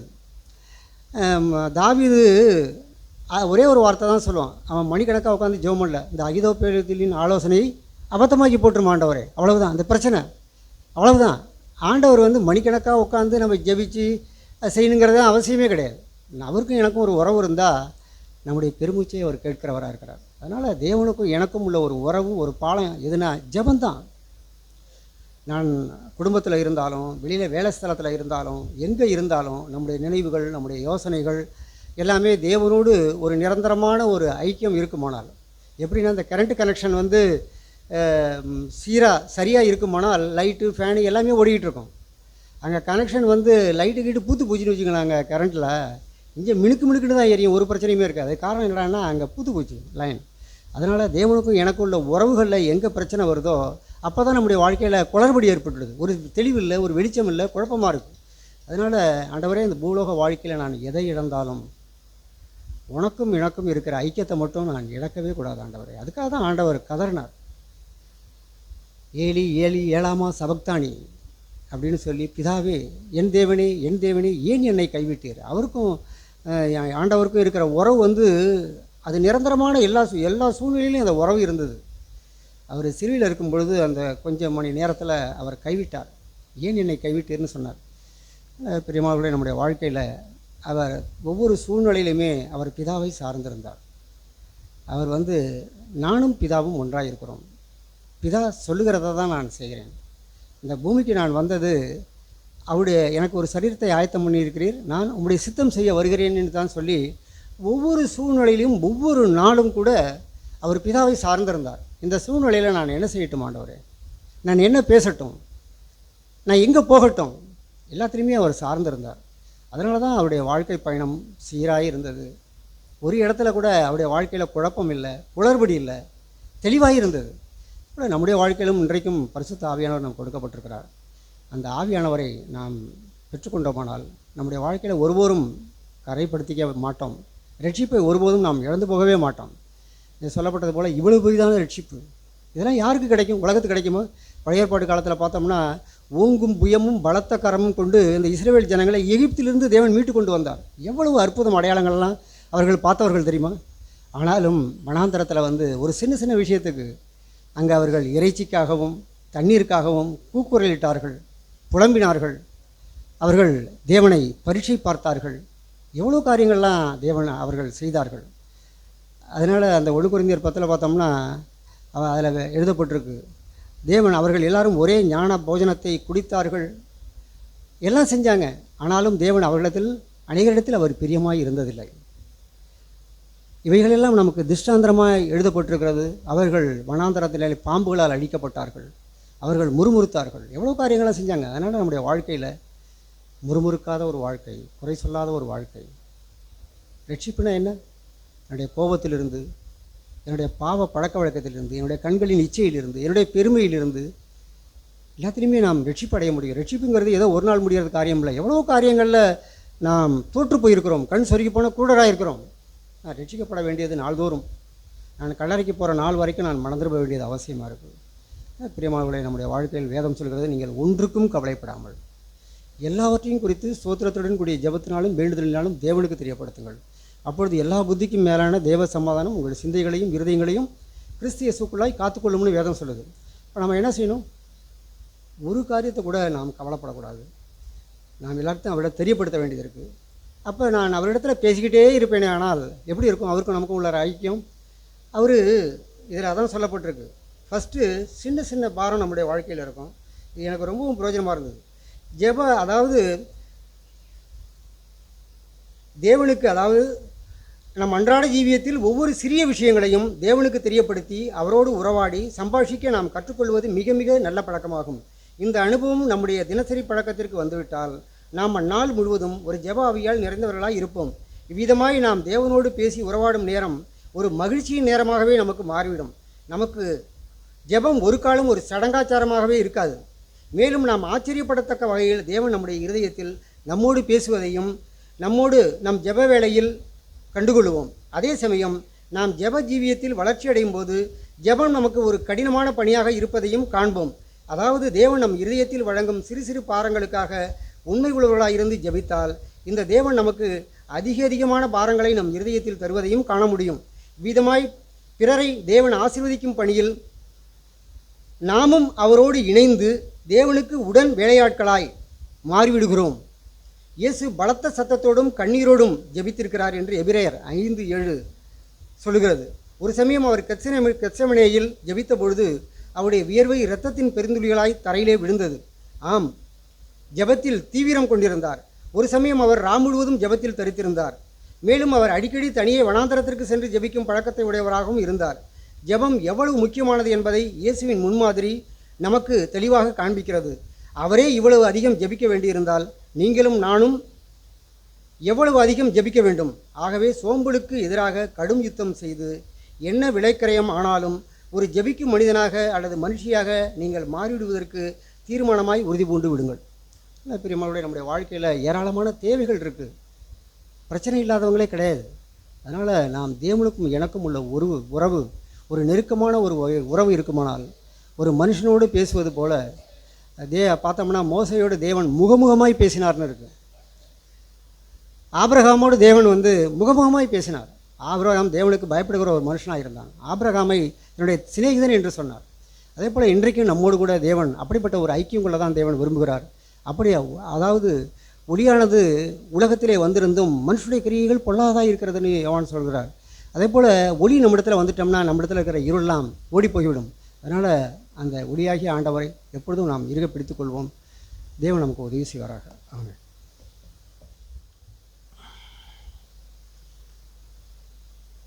நாம் குறுகிய நேரத்தில் மிக முக்கியமான செய்தியை உங்களோடு நான் இந்த நாளில் நான் பகிர்ந்து கொள்ள விரும்புகிறேன். விசேஷமாய் நாம் இங்கே அமர்ந்திருக்கிற தேவ ஜனங்கள், தேவனுடைய பிள்ளைகள், நீங்கள் மெய்யாலுமே ரட்சிக்கப்பட்டிருக்கீங்களாங்கிற ஒரு கேள்வியை நீங்களே கேட்டு பாருங்கள்.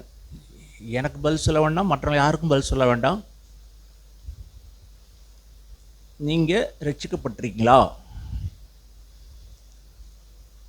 ங்கிற கேள்வியை உங்களே நீங்கள் கேட்டு பார்த்து உங்களே நிச்சயப்படுத்தி கொள்ளுங்கள். இதை நான் உங்களுக்கு சொல்கிறேன்னு நினைக்க வேண்டாம். பிசாசு உங்களை கேட்டு உங்களை குற்றப்படுத்துவான். அதனால தான் நான் என்ன சொல்ல விரும்புகிறேன்னா, நீங்கள் நெஞ்ச நிமித்தி தைரியமாக இயேசுவின் இரத்தத்தால் நான் கழுவப்பட்டவங்கிற செய்தியை நீங்கள் எப்பொழுதும் சாத்தானுக்கு சொல்லணும். அப்படி இல்லாட்டினா நீங்கள் குற்ற உணர்வு அடைந்து சோர்ந்து அதைரியம் அடைந்து தலைக்க விழுந்து ஒரு நாளைக்கு வாழ வேண்டிய வாழ்க்கையை வெறுத்து எல்லா ஜனங்களைப் போல வாழ்க்கையை அவங்க முடித்து கொண்டு உலகத்திட்டு போகிறாங்கல்ல, அப்படியேப்பட்ட சூழ்நிலை கூட நம்முடைய வாழ்க்கையில் உருவாகும். அதனால் ஏன்னா நான் அப்படி தான் இருந்தேன். ஆண்டவர் அறியாத நாட்களில் ஏன் பிறந்தேன், ஏன் வாழணும், இந்த உலகத்தில் வாழ்கிறதுல அர்த்தம் இல்லை, நாம் மறிச்சு போயிடலாமேன்னு சொல்லி என்னுடைய இளம் பிராயத்தில் அப்படி தான் எண்ணினேன். ஆனால் நான் ரட்சிக்கப்பட்ட பிற்பாடு, நான் பாவின்னு உணர்ந்ததுக்கு பிற்பாடு, இயேசு எனக்காக இந்த பூமிக்கு வந்தாங்கங்கிறத உணர்ந்து, இயேசு எனக்காக கல்வாரி சிலுவையில் அவர் ரத்தம் சிந்தினாருங்கிறத நான் உணர்ந்து, நான் பாவியில் பிரதான பாவின்னு நான் ஒத்துக்கிட்ட போது, நான் துதி வேலை போது கேட்ட ஒரு வசனம் இல்லைங்களா, அந்த வசனத்தை மறுபடியும் நான் திருப்ப விரும்புகிறேன். நீங்கள் திருப்பி கொள்ளுங்க.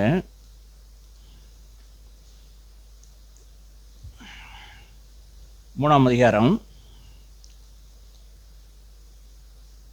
நிறைய காரியங்களை கேட்டோம், அதில் மிக முக்கியமான காரியங்கள் நான் சொல்ல விரும்புகிறேன். 19வது வசனம், தேவன் ஒரு மனுஷரை நேசிக்கிறாங்கங்கிறத எதை வச்சு அறிகிறது? நல்ல சௌக்கியம், நல்ல சாப்பாடு, நல்ல உடை, நல்ல உணவு, நல்ல வசதியான வாழ்க்கை இருந்தால் தேவன் நம்மளை நேசிக்கிறாரா? ஏன்னா எல்லாருக்கும் கிடைக்குது. கடவுள் இல்லைங்கிறவனுக்கு, நாஸ்திகனுக்கு, எல்லா மதத்தினருக்கும் எல்லா சௌரியமும் நல்ல வசதியாக வாழ்ந்துட்டுருக்கான். ஆனால் அவனுடைய இருதயத்தில் என்ன இல்லைன்னா, அவன் ரட்சிக்கப்படலை, அவன் கடவுளை ஏற்றுக்கொள்ளலை, அவன் தன்னுடைய இருதயத்தின் ஆழத்தில் ஒரு மிருகத்தை போல வாழ்ந்துட்டுருக்கான், அவ்வளோதான். ஏன்னா அவன் ரட்சிப்பு இல்லை, மிருகத்தை போல வாழ்ந்துட்டுருக்கான். ஆனால் தேவன் தான் நேசிக்கிற யாரோ அவர்களை சிட்சிப்பாங்க.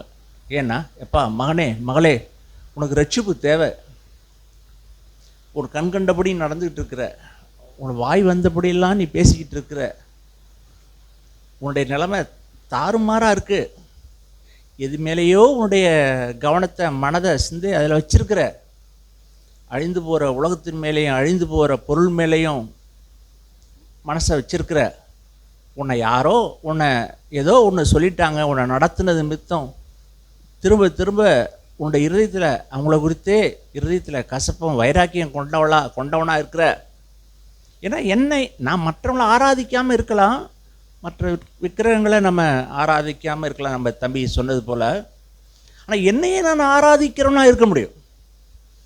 நமக்கு இருக்கிற பிரச்சனை என்னன்னா, பொருளையோ அல்லது விக்கிரகத்தையோ ஆராதிக்காமல் இருக்கலாம், ஆனால் என்னையே நான் ஆராதிச்சிட்ருப்பேன். எப்படின்னா, என்னை யாராவது ஒன்று தவறாக நடத்திட்டாங்க, இல்லை தவறாக என்னை பேசுனாங்க, ஏன்னா அதை நினச்சிக்கிட்டே இருப்பேன். அதுதான் என்னை நானே ஆராதிக்கிற விக்கிரக ஆராதனைக்காரர். இப்படி நம்முடைய வாழ்க்கையில் ஏராளமான பாவத்தினுடைய அந்த படுகொழியிலிருந்து தான் நம்ம எல்லாருமே இருந்தோம். முழு உலகமே கெட்டு போனது தான்.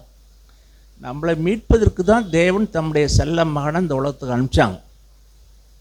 ஆனால் பவுல் நம் பாவிகளில் பிரதான பாவின்னு அவங்க சொன்னாங்க.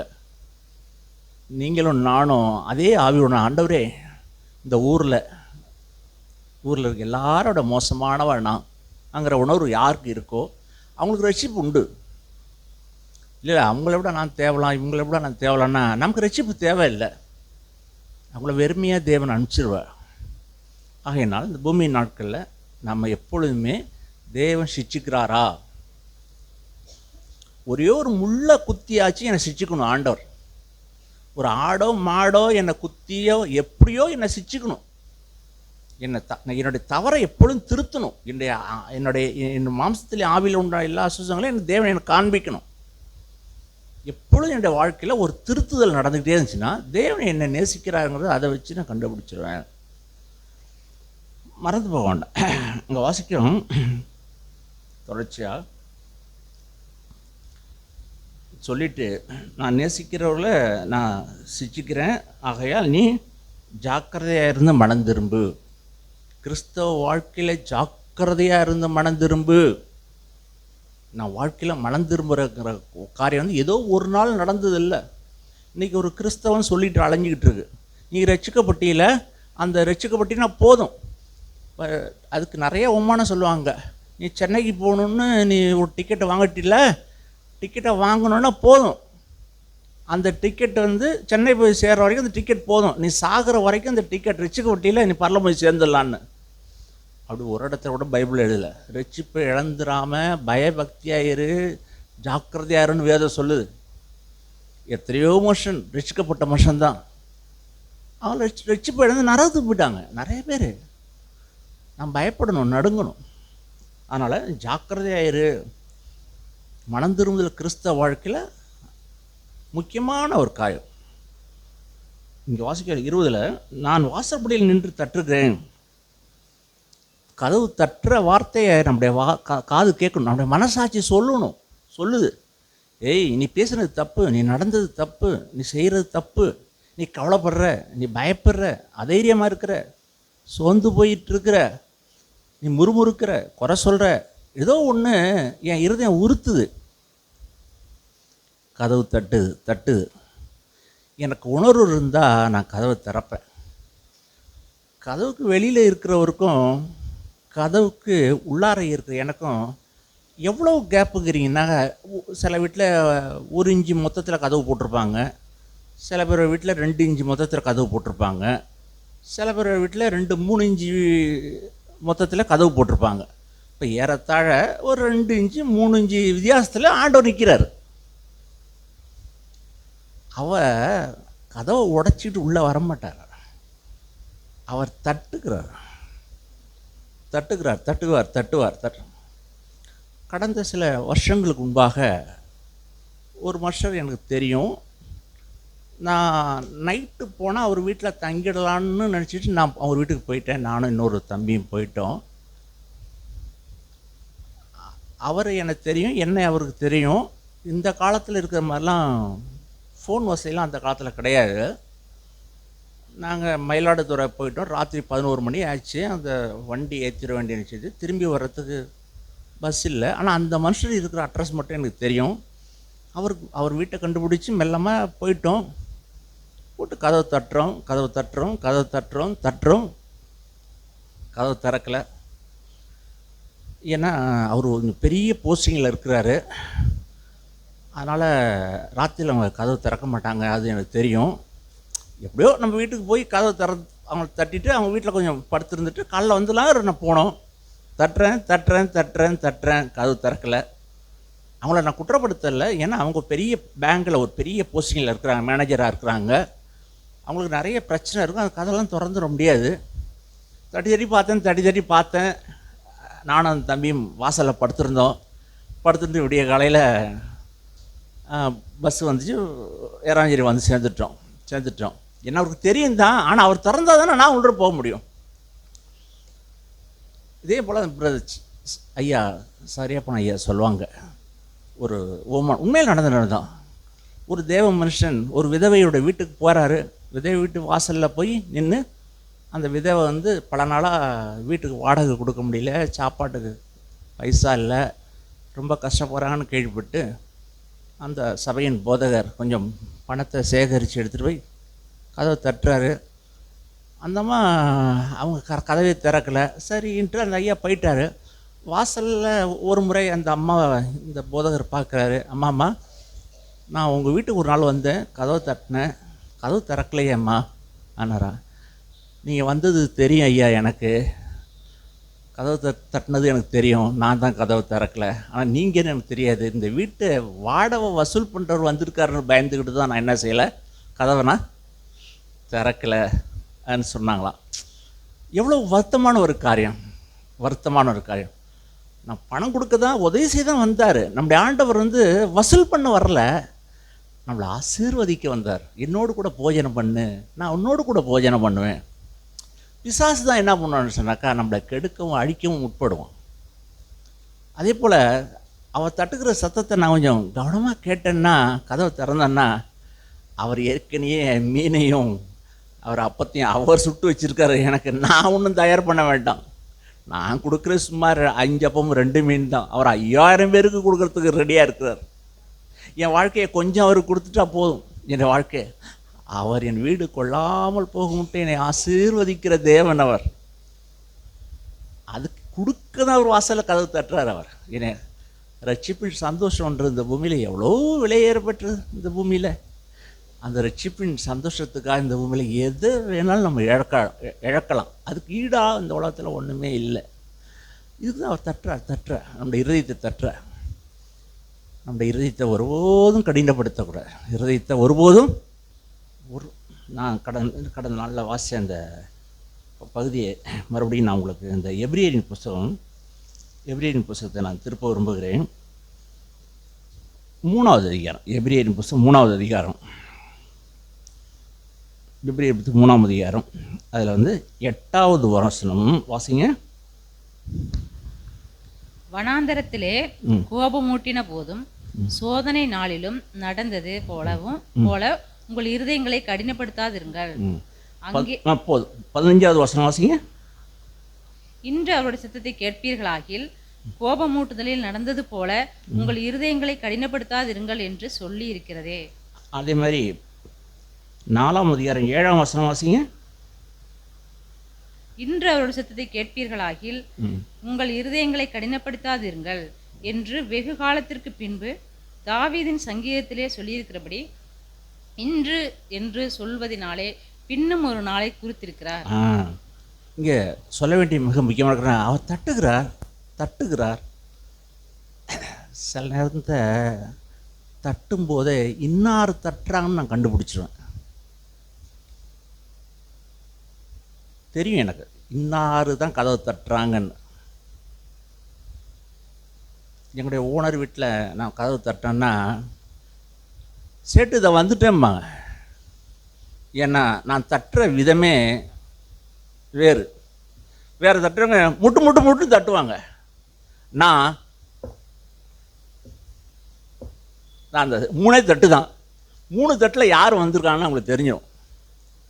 நம்முடைய குருநாதரும் செண்டில்மேன் அப்படி தான் நம்முடைய இருதயத்தை சொல்கிறார், மகனே நீ பார்த்த பார்வை சரியில்லைப்பா, நீ இப்போ பேசுனிய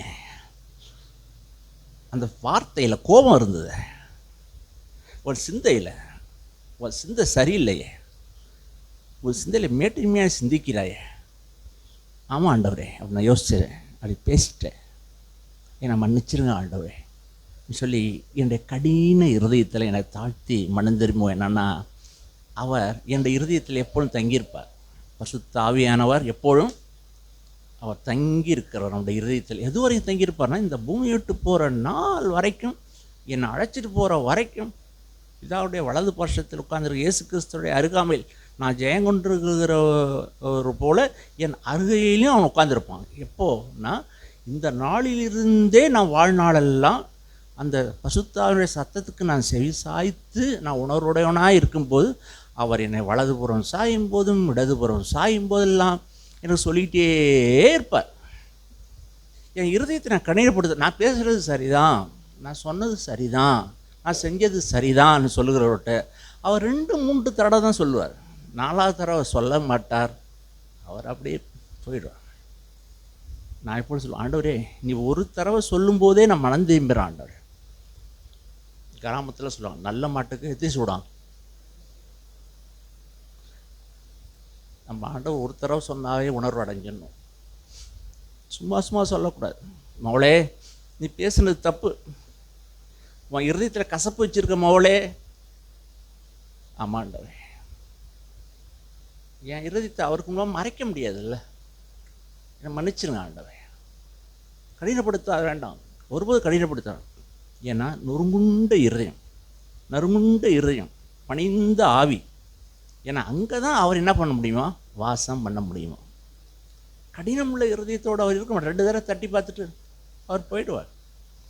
அதனால் இங்கே உட்கார்ந்துருக்கிற அருமையான பிள்ளைகளே, தேவன் தட்டும்பொழுது இன்னார் தான் தட்டுறாருங்கிற சத்தம் உங்களுக்கு புரியுதா? அவர் வந்தவர் நம்முடைய வீட்டிலே அவருக்கு ஆசனம் போட்டு அமர வைத்து அவரோடு சம்பாஷித்து அவருடைய பாதத்தில் அமர்ந்திருந்து, ஆண்டவர் என்னை விட்டு போயிடாதீங்க, என் வீட்டை விட்டு போயிடாதீங்க, என்னால் என் வீட்டில் இருங்க நீங்கள், ஏன்னா என்னுடைய சித்தம் இல்லை, உங்களுடைய சித்தம் மாத்திரமே நான் செய்ய விரும்புகிறேன். எப்பெல்லாம் என் சித்தம் நான் செய்யலைன்னா அவர் அங்கேயே தங்கியிருப்பார். இல்லை ஆண்டவரே நீங்கள் போயிட்டு வாங்கன்னா என் விருப்பத்தின்படி செய்கிறதா அர்த்தம்.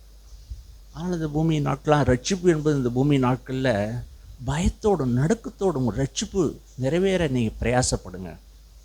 அவ்வளோ விலையேறப்பட்டது இந்த பூமியில்.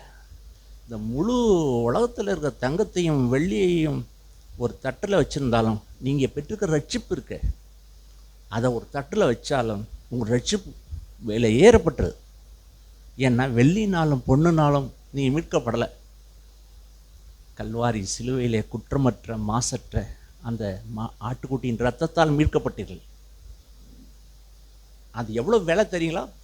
விலையே இல்லை, அவ்வளோ விலை கொடுத்து வாங்கப்பட்டீங்க நீங்கள். அப்படின்னா அதை எவ்வளோ ஜாக்கிரதையாக பாதுகாத்து கொள்ளணும். நீ கீழே இறங்கி வந்துடுவோனா இந்த உலகத்து மனுஷரோட தரந்தாழ்ந்த ஒரு வாழ்க்கையை நீங்கள் தரந்தாழ்ந்த வாழ்க்கை ஒருபோதும் வாழ்வதற்கல்ல. நீங்கள் உன்னதத்தில் குமாரனுடைய வலது பாஷத்தில் இதா குமாரனுடைய அருகையில் மேலான ஒரு வாழ்க்கை.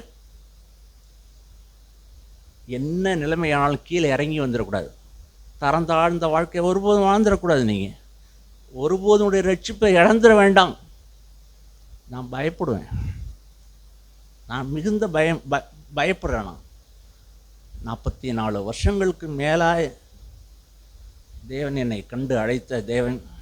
இப்பொழுது நான் அதிக பயப்படுகிறேன். ஒரே ஒரு நிமிஷம் என் கண்களில் நான் இச்சையோடு நான் ருசி பார்ப்பேன், ஆனால் நீங்கள் என்னை விட்டு போயிடுவீங்க, ரட்சிப்பு இழந்துருவேன். ஒரு மனுஷன் கொடுத்த கசப்புக்கு நான் இடம் கொடுப்பேன், ஆனால் கசப்பான வேர் முளைத்தெலும்பி கலகம் உண்டாகி நான் கிருபையை இழந்து நான் போயிடுவேன். அது என் ஒய்ஃபுக்கோ என் பிள்ளைகளுக்கோ இங்கே அமர்ந்திருக்கிற தேவனுடைய பிள்ளைகளுக்கோ என்னுடைய நிலைமை என்னன்னு தெரியாது. என்னுடைய நடிப்பையும் என்னுடைய மாய்மாலத்தையும் வேஷத்தையும் தான் நீங்கள் அறிய முடியும். தேவன் என்னை விட்டு போனது தெரியாது. சவுல் ராஜாவுடைய நாட்களில் தேவன் அவனை விட்டு போய்விட்டார். சிம்சோனுடைய வாழ்க்கையில் தேவன் அவனை விட்டு போய்விட்டார். கடினப்படுத்தும் போது, தனக்கான தேடும்போது அவரை விட்டு போய்விட்டார். தாழ்மையுடைய ஜனங்களோடு அவர் என்னாலும் தங்கியிருப்பார். ஆனால் இந்த ரட்சிப்பு அவ்வளோ விலையேறப்பட்டது பிரியமானவர்களே. ஒவ்வொரு நாளும் கதவை மூடி இல்லை, திறந்தே வைக்கிறேன். எப்பெல்லாம் நீங்கள் வரணும்னு விரும்புகிறீங்களோ அப்பெல்லாம் என் இருதயத்தில் நிரப்புங்க நிரப்புங்க நிரப்புங்க நிரப்புங்க. என்னை அபிஷேகிங்க, என்னை ஆசீர்வதிங்க. வாழ்கிற நாட்களெல்லாம் ஆண்டவர் என்னை கண்டவன் நம்ம காணணும் ஆண்டவர். எப்பெல்லாம் என்ன ஒருத்தவங்க பார்த்தானா இயேசுவை பார்த்துட்டு போகணும் ஆண்டவரே. அதனால் இந்த நாளில் நீங்கள் அமர்ந்திருக்கிற தேவனுடைய பிள்ளைகளே உங்கள் ஒருவருக்கு நான் சொல்ல விரும்புகிறேன், ரட்சிப்பின் அதிபதி பூரணமாக்கப்பட்டது. ரட்சிப்பின் அதிபதி உங்களுடைய வாழ்க்கையில் அப்படி பூரணமாக்கப்பட்டது. பிரதர் சொன்னது மாதிரி ஒரு செடியை வைக்கிறோம், விதை போடுறோம், வளருது வளருது வளருது. தானாக வளர்ந்துருமா? அதுக்கு தண்ணி ஊற்றணும், எரு போடணும், அதுக்கு பாதுகாப்பு இருக்கணும். எத்தனை அந்த பூச்சி தொல்லை. ஒரே ஒரு விதை போட்டேன், முளைச்சி வந்தது. ஆனால் அதுக்கு ஒவ்வொரு நாளும் தண்ணி ஊற்றி ஒவ்வொரு நாளும் பாதுகாத்து பூச்சி வராமல் இந்த அற்ப செடிக்கே அவ்வளோ பாதுகாக்க வேண்டியிருக்கிறது. அதை விட விலையேறப்பட்ட உங்களோட ரட்சிப்பு எவ்வளோ பயத்தோட நடுக்கத்தோட நீ இருக்கணும். திருமணம் ஆகிறதுக்கு மனைவிமாருக்கு புருஷன் ஒரு விலையேறப்பட்ட ஒரு வஸ்திரத்தை கொடுக்குறார். கல்யாணம் 1 மாதம் இருக்குது, 2 மாதம் இருக்குது. அந்த வஸ்திரத்தை அப்படி சுருட்டி அந்த அலமாரில் போட்டுட்டு அவள் வேலை பார்ப்பாளா? எப்படிப்பா? எவ்வளவு அக்கறை இருப்பா. அந்த கல்யாண நாளுக்காக ஏக்கத்தோடு இருப்பா. அந்த கல்யாண வஸ்திரம் இருக்கே, அந்த ரட்சிப்பின் வஸ்திரம், அதை கரைப்படாமல் எவ்வளோ ஜாக்கிரதையாக வச்சுருப்பா. உதாரணமாக வெளிப்படுத்தின விசேஷத்தின் புஸ்தகத்தில் 18வது அதிகாரம் நான் நினைக்கிறேன், அதை திருப்புவோம். வெளிப்படுத்தின விசேஷத்தின் புஸ்தகம்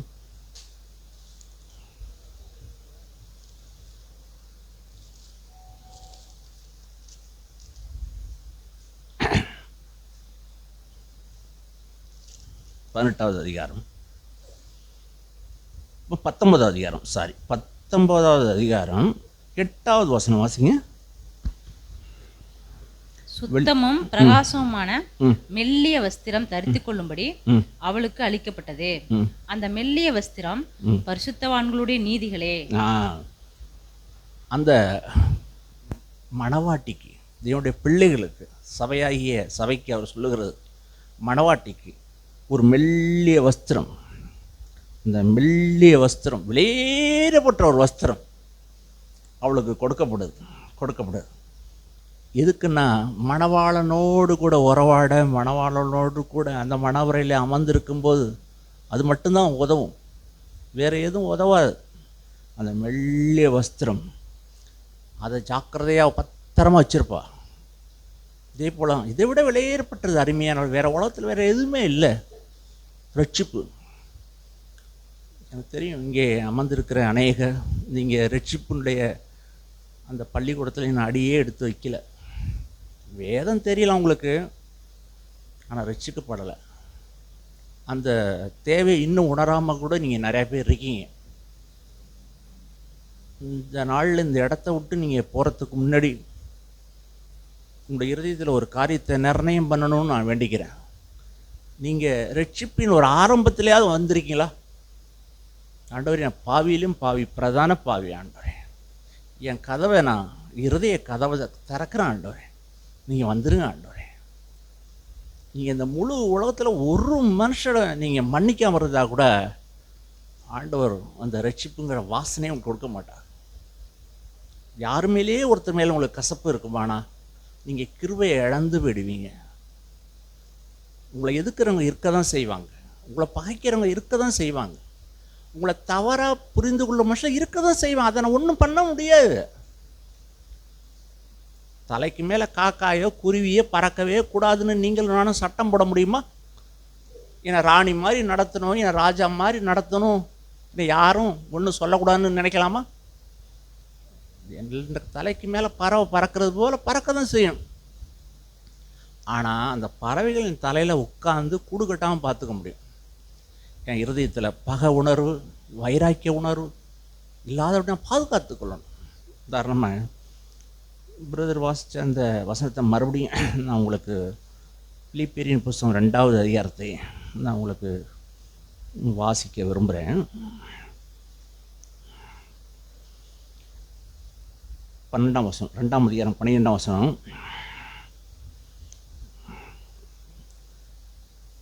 2ஆம் அதிகாரம் 12ஆம் வசனம். ஆதலால் எனக்கு பிரியமானவர்களே, நீங்கள் எப்பொழுதும் கீழ்ப்படிந்திருக்கிறபடியே. இந்த ரட்சிப்புக்கும் கீழ்ப்படிதலும் ஒரு அண்ணன் தம்பி போல், இதை பிரிக்கவே முடியாது. எதை பிரிக்க முடியாது? கீழ்ப்படிதலும் ரட்சிப்பையும் பிரிக்கவே முடியாது. தண்டவாளத்தை யாராவது பிரிக்க முடியுமா? தண்டவாளத்தில் ரெண்டு தண்டவாளம் போனால் தான் அதில் ரயில் போக முடியும். கீழ்ப்படுகிறவள் ரட்சிப்பு, கீழ்ப்படுகிறவள் ரட்சிப்பு. இதே போல் தான் இங்கே என்ன சொன்னாக்கா, பிரியமானவர்களே, நீங்கள் எப்போதும் கீழ்ப்படுகிறபடியால் நான் உங்களுக்கு சமீபமாக இருக்கும்போது மாத்திரமல்ல, நான் அதிக தூரமாக இருக்கிற இப்பொழுதும் நான் சொல்லுகிறேன், அதிக பயத்தோடு, அதிக பயத்தோடு. நான் அடிக்கடி சொல்கிறது மாதிரி, இப்போ நான் தரையில் நிற்கிறேன்னா, இப்போ கீழே விழுந்துறேன்னு வச்சுங்களேன், எனக்கு ரொம்ப அடிப்படாது. இப்போது நான் ஒரு 50 அடி உயரத்தில் நான் இருக்கேன்னு வச்சுங்களேன், 50 அடி தூரத்துலேருந்து நான் கீழே விழுந்தேனாக்கா எனக்கு கை கால் உடஞ்சி சேதமாகி போகும். அப்போது உங்களுடைய வாழ்க்கையில் எத்தனை வருஷம் நீங்கள் சபைக்கு வந்திருக்கீங்க, எவ்வளோ வருஷம் வந்திருக்கீங்கிறதெல்லாம் அந்த உயரத்தை குறிக்குது. அப்போ உயரம் போக போக நீங்கள் அதிக பயப்படணும். காலரை தூக்கி நான் இத்தனை வருஷம் சபையில் இருக்கிறேன், எத்தனை வருஷம் நீ சபையில் இருக்கிறதெல்லாம் முக்கியம் இல்லை. இன்னைக்கு ரட்சிப்பின் வஸ்திரம் பளிச்சுன்னு இருக்கா உனக்கு? இன்னைக்கு பயப்படுறியா? நீ இன்னைக்கு சிறு குழந்தை போல இருக்கியா? இன்னைக்கு நீ மறிச்சினா உன்னை தேவதூரில் ஏந்திட்டு போவாங்களா? சாக போகிற எத்தனை மனுஷர்கள் தீமை செய்தவர்களை மன்னிக்காமல் இருக்கிறாங்க. நான் பேசுனது உண்டு அவங்கள சில பேரை. ஐயா, யாராவது உங்களுக்கு தீமை செஞ்சவங்க இருக்கிறாங்களா? இருக்காங்க. அவங்கள மன்னிச்சுன்னு ஐயா, நீங்கள் மன்னிக்கலன்னா நீங்கள் நரகத்தான் போகணும். அதுக்கு அந்த ஐயா சொன்ன சாட்சியை நான் கேட்டிருக்கிறேன். சாட்சியில் உண்மையே தான். நரகத்துக்கு போனாலும் போவேன், ஆனால் அவளை என்ன செய்ய முடியாது, என் வாழ்க்கையில் மன்னிக்கவே மாட்டேன். என்னுடைய இருதயத்தில் பெரிய அது ஒரு பாடத்தை எனக்கு உண்டு பண்ணுது. ஆண்டவரே, நரகத்துக்கு போனாலும் போவேன், இந்த பாவி செஞ்ச துரோகத்தை நான் மன்னிக்கவே முடியாது. அது பெரிய பாவமாக இருக்கலாம், தன் மகனோ மகளோ இந்த குடும்பத்தில் ஏதோ ஒரு பெரிய பாதிப்பை அவங்க உண்டு பண்ணியிருக்கலாம், அதை நான் இல்லைன்னு சொல்ல விரும்பல. ஆனால் அவருடைய இருதயத்தின் ஆழத்தில் மன்னிக்காமையே அவங்க சாகுறாங்க. இங்கே யாரும் அப்படி இருக்கவே கூடாது. நம்ம எல்லாரும் சொல்லுவேன், மன்னிக்காமல் இந்த இடத்துல உட்காரக்கூடாது. அப்படி நீங்கள் யாரையாவது மன்னிக்கலைன்னா தயவு செய்து இந்த சபைக்கு வராமல் இருந்து வேறு சபைக்கு போகிறதே நல்லது. நான் மறுபடியும் அழுத்தந்திருத்தமாக சொல்ல விரும்புகிறேன், பயத்தோடு நடுக்கத்தோடு உங்கள் ரட்சிப்பு நிறைவேற பிரயாசப்படுங்க. ஆனால் எத்தனையோ சபைகள் இருக்குது இப்போ நம்ம ஊரில், எரவாஞ்சேரியில் நிறைய சபைகள் இருக்குது. நீங்கள் போனால் உங்களை வரவேற்பாங்க, தாராளமாக உங்களை சிகப்பு கம்பளம் விரித்து ஜிஞ்சாம் போட்டு உங்களை அருமையாக வரவேற்பாங்க. அதனால் நீங்கள் அங்கே போகலாம். ஆனால் நம்ம எல்லாரையும் மன்னிச்சிருக்கோம், எல்லாரையும் மன்னிச்சிருக்கோம். மன்னிப்பு கேட்க வேண்டிய இடத்துல மன்னிப்பு கேட்டிருக்கணும், என்னை தாழ்த்த வேண்டிய இடத்துல என்னை தாழ்த்தியிருக்கணும். நான் எபிரேயரின் புஸ்தகத்தில் வாசித்தது போல் உங்களுடைய இருதயத்தை ஒருபோதும் என்ன செய்ய வேண்டாம், கடினப்படுத்த வேண்டாம். ஆண்டவரே கடினம் உள்ள இருதயம் வேண்டாம் ஆண்டவரே, கடினம் உள்ள இருதயம். என் இருதயம் எப்போ இலகுவாக இருக்கட்டும். ஏன் அப்படின்னா, நான் வாழ்கிற இந்த உலகம் கோணலும் மாறுபாடுமான ஒரு பொல்லாத உலகத்தில் வாழ்ந்துட்டுருக்கோம். இதே அதிகாரத்தில் தான் வாசிக்கிறோம். என்ன வாசிக்கிறோம்னு சொன்னாக்கா 15ஆம் வசனம் வாசிங்க. கோணலும் மாறுபாடுமான சந்ததியின் நடுவிலே குற்றமற்றவர்களும் கபடற்றவர்களும் தேவனுடைய மாசற்ற பிள்ளைகளாய் இருக்கும்படிக்கு 16 எல்லாவற்றையும் முறுமுறுப்பில்லாமலும் தர்க்கப்பில்லாமலும் செய்யுங்கள். மேலும் உங்கள் விசுவாசமாகிய பலியின் மேலும் ஊழியத்தின் மேலும் நான் வார்க்கப்பட்டு போனாலும் நான் மகிழ்ந்து உங்கள் அனைவரோடும் கூட சந்தோஷப்படுவேன்.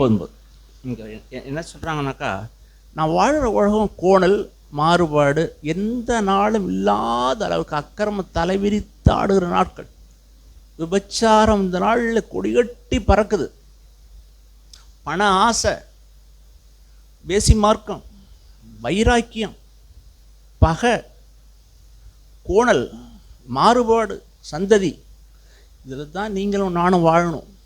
ரொம்ப நாளைக்கு இல்லை, கொஞ்ச நாளைக்கு தான். ஆனால் இந்த பூமியில் தேவனுடைய பிள்ளையாக வாழ்ந்துருங்க. உங்கள் பரலோக பிதா பூரண சர்க்குணராக இருக்கிறாங்க. நீங்களும் பூரண சர்க்குணவாட்டியாய், பூரண சர்க்குணனாய், உங்களை பார்த்தாவே தெரிஞ்சுன்னு இவர் இயேசுடைய பிள்ளைன்னு, இயேசுடைய தம்பி இவர், இயேசுடைய தங்கச்சி,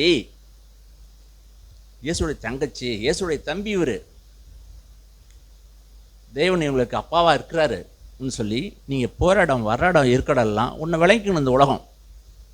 இந்த உலகம் கோணலும் மாறுபாடான உலகம்தான். ஆனால் தேவனுடைய பிள்ளையா நீங்களும் நானும் நடந்து கொள்ளும். அருமையான தேவனுடைய பிள்ளைகளே, இந்த பூமியிலே வாழ்வதற்கு தேவன் தம்முடைய கிருபையை கொடுத்துருக்காங்க. ஆண்டவரே நாக்க கட்டுப்பாடாக வாழ எனக்கு உதவி செய்யுங்க, கிருபையை கொடுப்பாங்க. ஆண்டவரே இந்த கண்ணை ஜாக்கிரதையாக பார்த்துக்கிறதுக்கு உதவி செய்யுங்க ஆண்டவரே, எனக்கு கிருபையை தாங்க ஆண்டவரே, கண்டிப்பாக உங்களுக்கு கிருபையை கொடுப்பாங்க.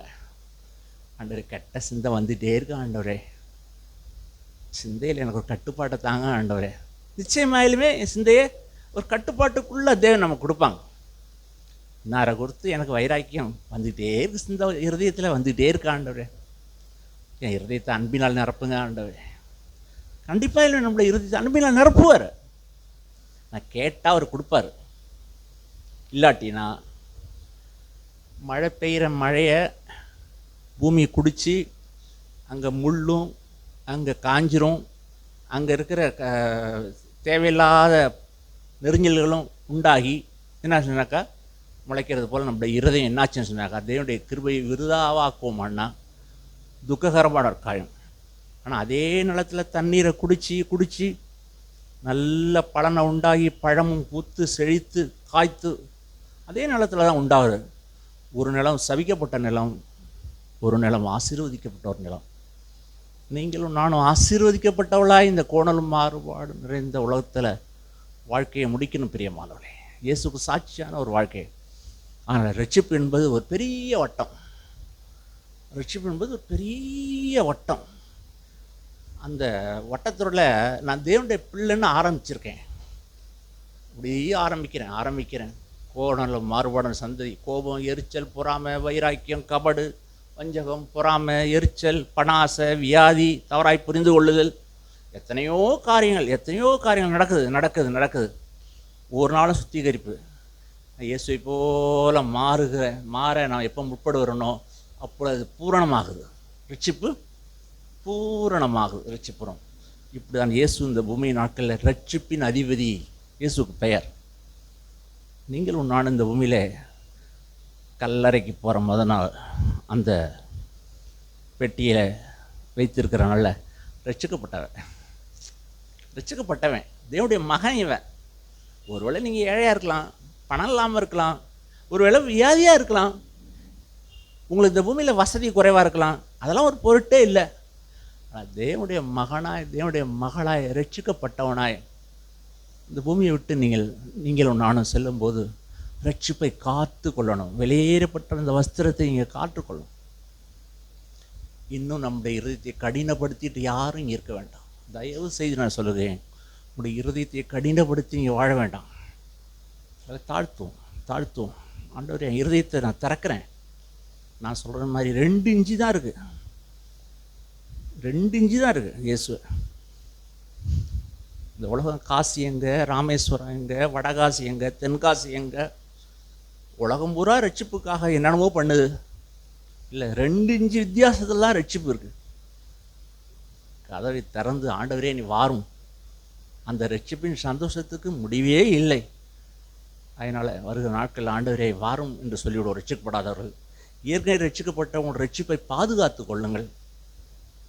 ரட்சிப்பை பயத்தோடு நடுக்கத்தோடும் ரட்சிப்பை நிறைவேற ஜாக்கிரதையாக இருங்க. உங்களுடைய வருஷம் ஆக ஜாக்கிரதையாக இருங்க. உயரம் போக போக ஜாக்கிரதையாக இருங்க. மேலே போக போக. அதனால் மிகுந்த பயத்தோடும் நடுக்கத்தோடும் நம்ம ரட்சிப்பு நிறைவேற பிரயாசப்படுவோம். இவ்வளோ பெரிதான ரட்சிப்பை விட பெருசு இந்த உலகத்தில் ஒன்றுமே இல்லை. கிறிஸ்தவ உலகம் ஒன்று சொல்லிக்கிட்டு அலையுது. நீங்கள் ரட்சிக்கப்பட்டீங்களா, நீங்கள் பரவம் போயிடுவீங்க, உனக்கு சீட்டு வந்துச்சுன்னு ஏமாத்துக்காரங்க அப்படியாப்பட்டவங்களுக்கு இடம் கொடுக்காதீங்க. எத்தனையோ பேர் ரட்சிப்பு இழந்து போயாச்சு. இப்பிரபஞ்சத்தின் மேலே ஆசை வச்சு போன எத்தனையோ தோமா போயிட்டான், கையாசி போயாச்சு, எத்தனையோ பேர், யூதாசு, எத்தனையோ பேர் ரட்சிப்பை இழந்து போயிட்டாங்க. பெற்றவங்க தான், ஆனால் போயிட்டாங்க. நான் பயப்படுவோம். உங்களை நிக்கரப்படுத்திக் கொள்ளுங்கள். நான் ரட்சிக்கப்பட்டிருக்கேன். என்ன விழுந்து போகிறேங்கிறது வேற, பள்ளிக்கூடத்தில் சேர்ந்து படிச்சுட்டுருங்கிற ஒரு நிற்கிறேன் வேற. ஆனால் பள்ளிக்கூடத்தில் சில நேரத்தில் சில சப்ஜெக்டில் நான் ஃபெயில் ஆகிறேங்கிறது வேற. ஆனால் திருப்பவும் நான் அதை எழுத போகிறேங்கிறது உண்மை. ஆனால் பள்ளிக்கூடத்தை நிப்பாட்டிட்டேன், பள்ளிக்கூடத்தை உள்ளே நான் வரமாட்டேன், நான் படிக்க லாயக்கே இல்லை என்ன, பள்ளிக்கூடத்தை விட்டு பின்வாங்கக்கூடாது. நாம் இன்னும் பூரணர் அல்ல, பூரணத்தை நோக்கி ஓடிக்கிட்டு இருக்கோம். நான் ஒரு நாளைக்கு இயேசுவை போல மாறுவேன். இயேசுவே எனக்கு கிருபையை தாங்க, என்ன கரையமானாலும் என்னை உண்மை போல் மாற்றிருங்கன்னு சொல்லி மிகுந்த பயத்தோடு நடுக்கத்தோடு அப்படியே ரட்சிப்பு நிறைவேற பிரயாசப்படும். ரட்சிப்பு இல்லாமல் இந்த பூமியில் பாக்கி எல்லாம் வீண். எத்தனையோ அற்புதங்கள், அடையாளங்கள், அதிசயங்கள் எல்லாம் வாசித்தோம். அதுக்கு ஆணி வேறு என்ன தெரியுமா? ரட்சிப்பு. ஒரு மனுஷன் தேவனுடைய சாயலை இழந்து போயிட்டான், அது மறுபடியும் அவனுக்கு கொடுக்க தான் ரட்சிப்பு. அதான் ரட்சிப்பு. கெட்டு போன ரட்சிப்பும்படிக்கு தேவனுடைய குமாரன் இந்த பூமிக்கு வந்தாங்க. எதை கொடுக்க வந்தாங்க தெரியுமா? ரட்சிப்புன்னா ஒத்த வார்த்தையில் நான் உங்களுக்கு சொல்கிறேன், தேவனுடைய சுபாவத்தையும் குணத்தையும் நம்ம கொடுக்கறதுக்கு வந்தாங்க. இயேசு தான் ஒத்த வார்த்தையை செய். நம்முடைய வாசலில் ஒரு வசனம் இருக்கு இல்லையா, என்ன எழுதியிருக்கோம்? கெட்டு போனவங்களே ஒரே பேரான குமாரனை விசுவாசிக்கிறான் எவனா அனுப்புக்குதா. அப்போ ஏற்கனவே உன்னை இழந்துட்டான், ஏற்கனவே உன்னை கெட்டுட்டான். அது எதுனா தேவனுடைய சுபாவத்தை அதை கொடுக்க தான் குமாரன் இந்த பூமியில் மறுபடியும் வந்தாங்க. பிதாவுக்கும் எனக்கும் சத்துருவாக இருந்தோம், இப்போ என்னை அவரோட கூட ஒன்றாக்குனாங்க. அவருடைய சுபாவத்தை எனக்கு கொடுக்க வந்தாங்க, ரட்சிப்பை கொடுக்க வந்தாங்க. ஆகையினால் அந்த ரட்சிப்பிலே நம்ம ஒவ்வொருவரும் நம்முடைய வாழ்க்கையில் அதை நோக்கி தான் ஓடிக்கிட்டு இருக்கிறோன்னா, சில நேரத்தில் எங்கேயோ போகிற பஸ்ஸில் ஏறிட்டீங்க, இது கரெக்டாக நான் போகிற ஊர் பஸ்ஸு தானான்னு சொல்லி ஏற்கனவே நிற்கிறன்னு இருந்தாலும் அந்தாண்டி இந்தாண்டி உட்காந்துருக்கல, இது என்ன ஊர் வழியாக போகுது, இந்த ஊர் தான் போகுதான்னு நிக்கரணப்படுத்திக்கிறது உண்டு. நான் ஒருத்தர்கிட்ட கேட்டேன்னா அதோட விட மாட்டேன், 2வது பேர்ட்டையும் கேட்பேன், 3வது பேர்ட்டையும் கேட்பேன், 4வது பேர்ட்டையும் கேட்பேன், நிக்கரணை வர்ற வரைக்கும். அதே போல தான் நீங்கள் ரட்சிப்பின் பாதையில் சரியாக தான் போயிட்டுருக்கீங்களா? ஏன்னா கள்ள பாதை நிறையா இருக்குது, பக்க வழியாக பாதை நிறையா இருக்குது, சுற்றி போகிற பாதையும் நிறையா இருக்குது. அந்த ஊர் தான் போஸ்ட் போட்டு வேற ஒரு இயேசுவை பின்பற்றுகிற சபைகளும் இந்த உலகத்தில், வேறு ஒரு ஆவிகளும் வேறு ஒரு இயேசுவும் ரட்சிப்பை சொல்லுகிற ஜனங்கள் நிரம்பி இருக்காங்க. ஜாக்கிரதையாக இருங்க. நாம் எல்லோரும் எழுந்திருப்போம்.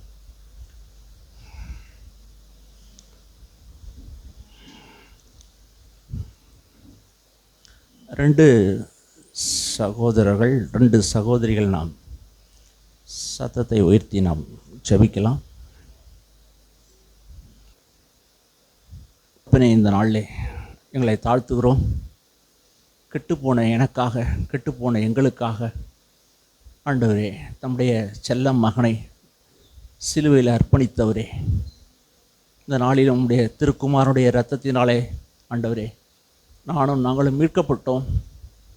உம்முடைய இரத்தத்தினால் வெளியேறப்பட்ட உம்முடைய இரத்தத்தால் உம்முடைய பிள்ளையாய் நாங்கள் சொந்தமானோம். எங்களுடைய அக்கிரமம், என்னுடைய மீறுதலெல்லாம் உம்முடைய குமாரனுடைய இரத்தத்தால் நாங்கள் கழுவப்பட்டோம். இப்பொழுதும் எங்களை தாழ்த்துகிறோம். உடைய ரட்சிப்பு எங்களுடைய வாழ்க்கையில நிறைவேற, பூரணராய் நாங்களும் மாற, இந்த ரட்சிப்பு எங்களுடைய வாழ்க்கையில் நிறைவேற எங்களுக்கு உதவி செய்யுங்க. அநேக சமயங்களில் நாங்களும் தோற்று போனோம், கீழே விழுந்து போனோம். ஆனால் நீங்கள் எங்களை தூக்குனீங்க, ஏந்துனீங்க, தாங்குனீங்க, தப்புச்சிங்க. இப்பொழுதும் அதிக பயத்தோடும் நடுக்கத்தோடும் நாங்கள் உங்கள்கிட்ட வரோம்ப்பா. இயேசு கிறிஸ்து மூலம் ஜெபிக்கிறோம் நல்ல பிதாவே. ஆமென், ஆமென்.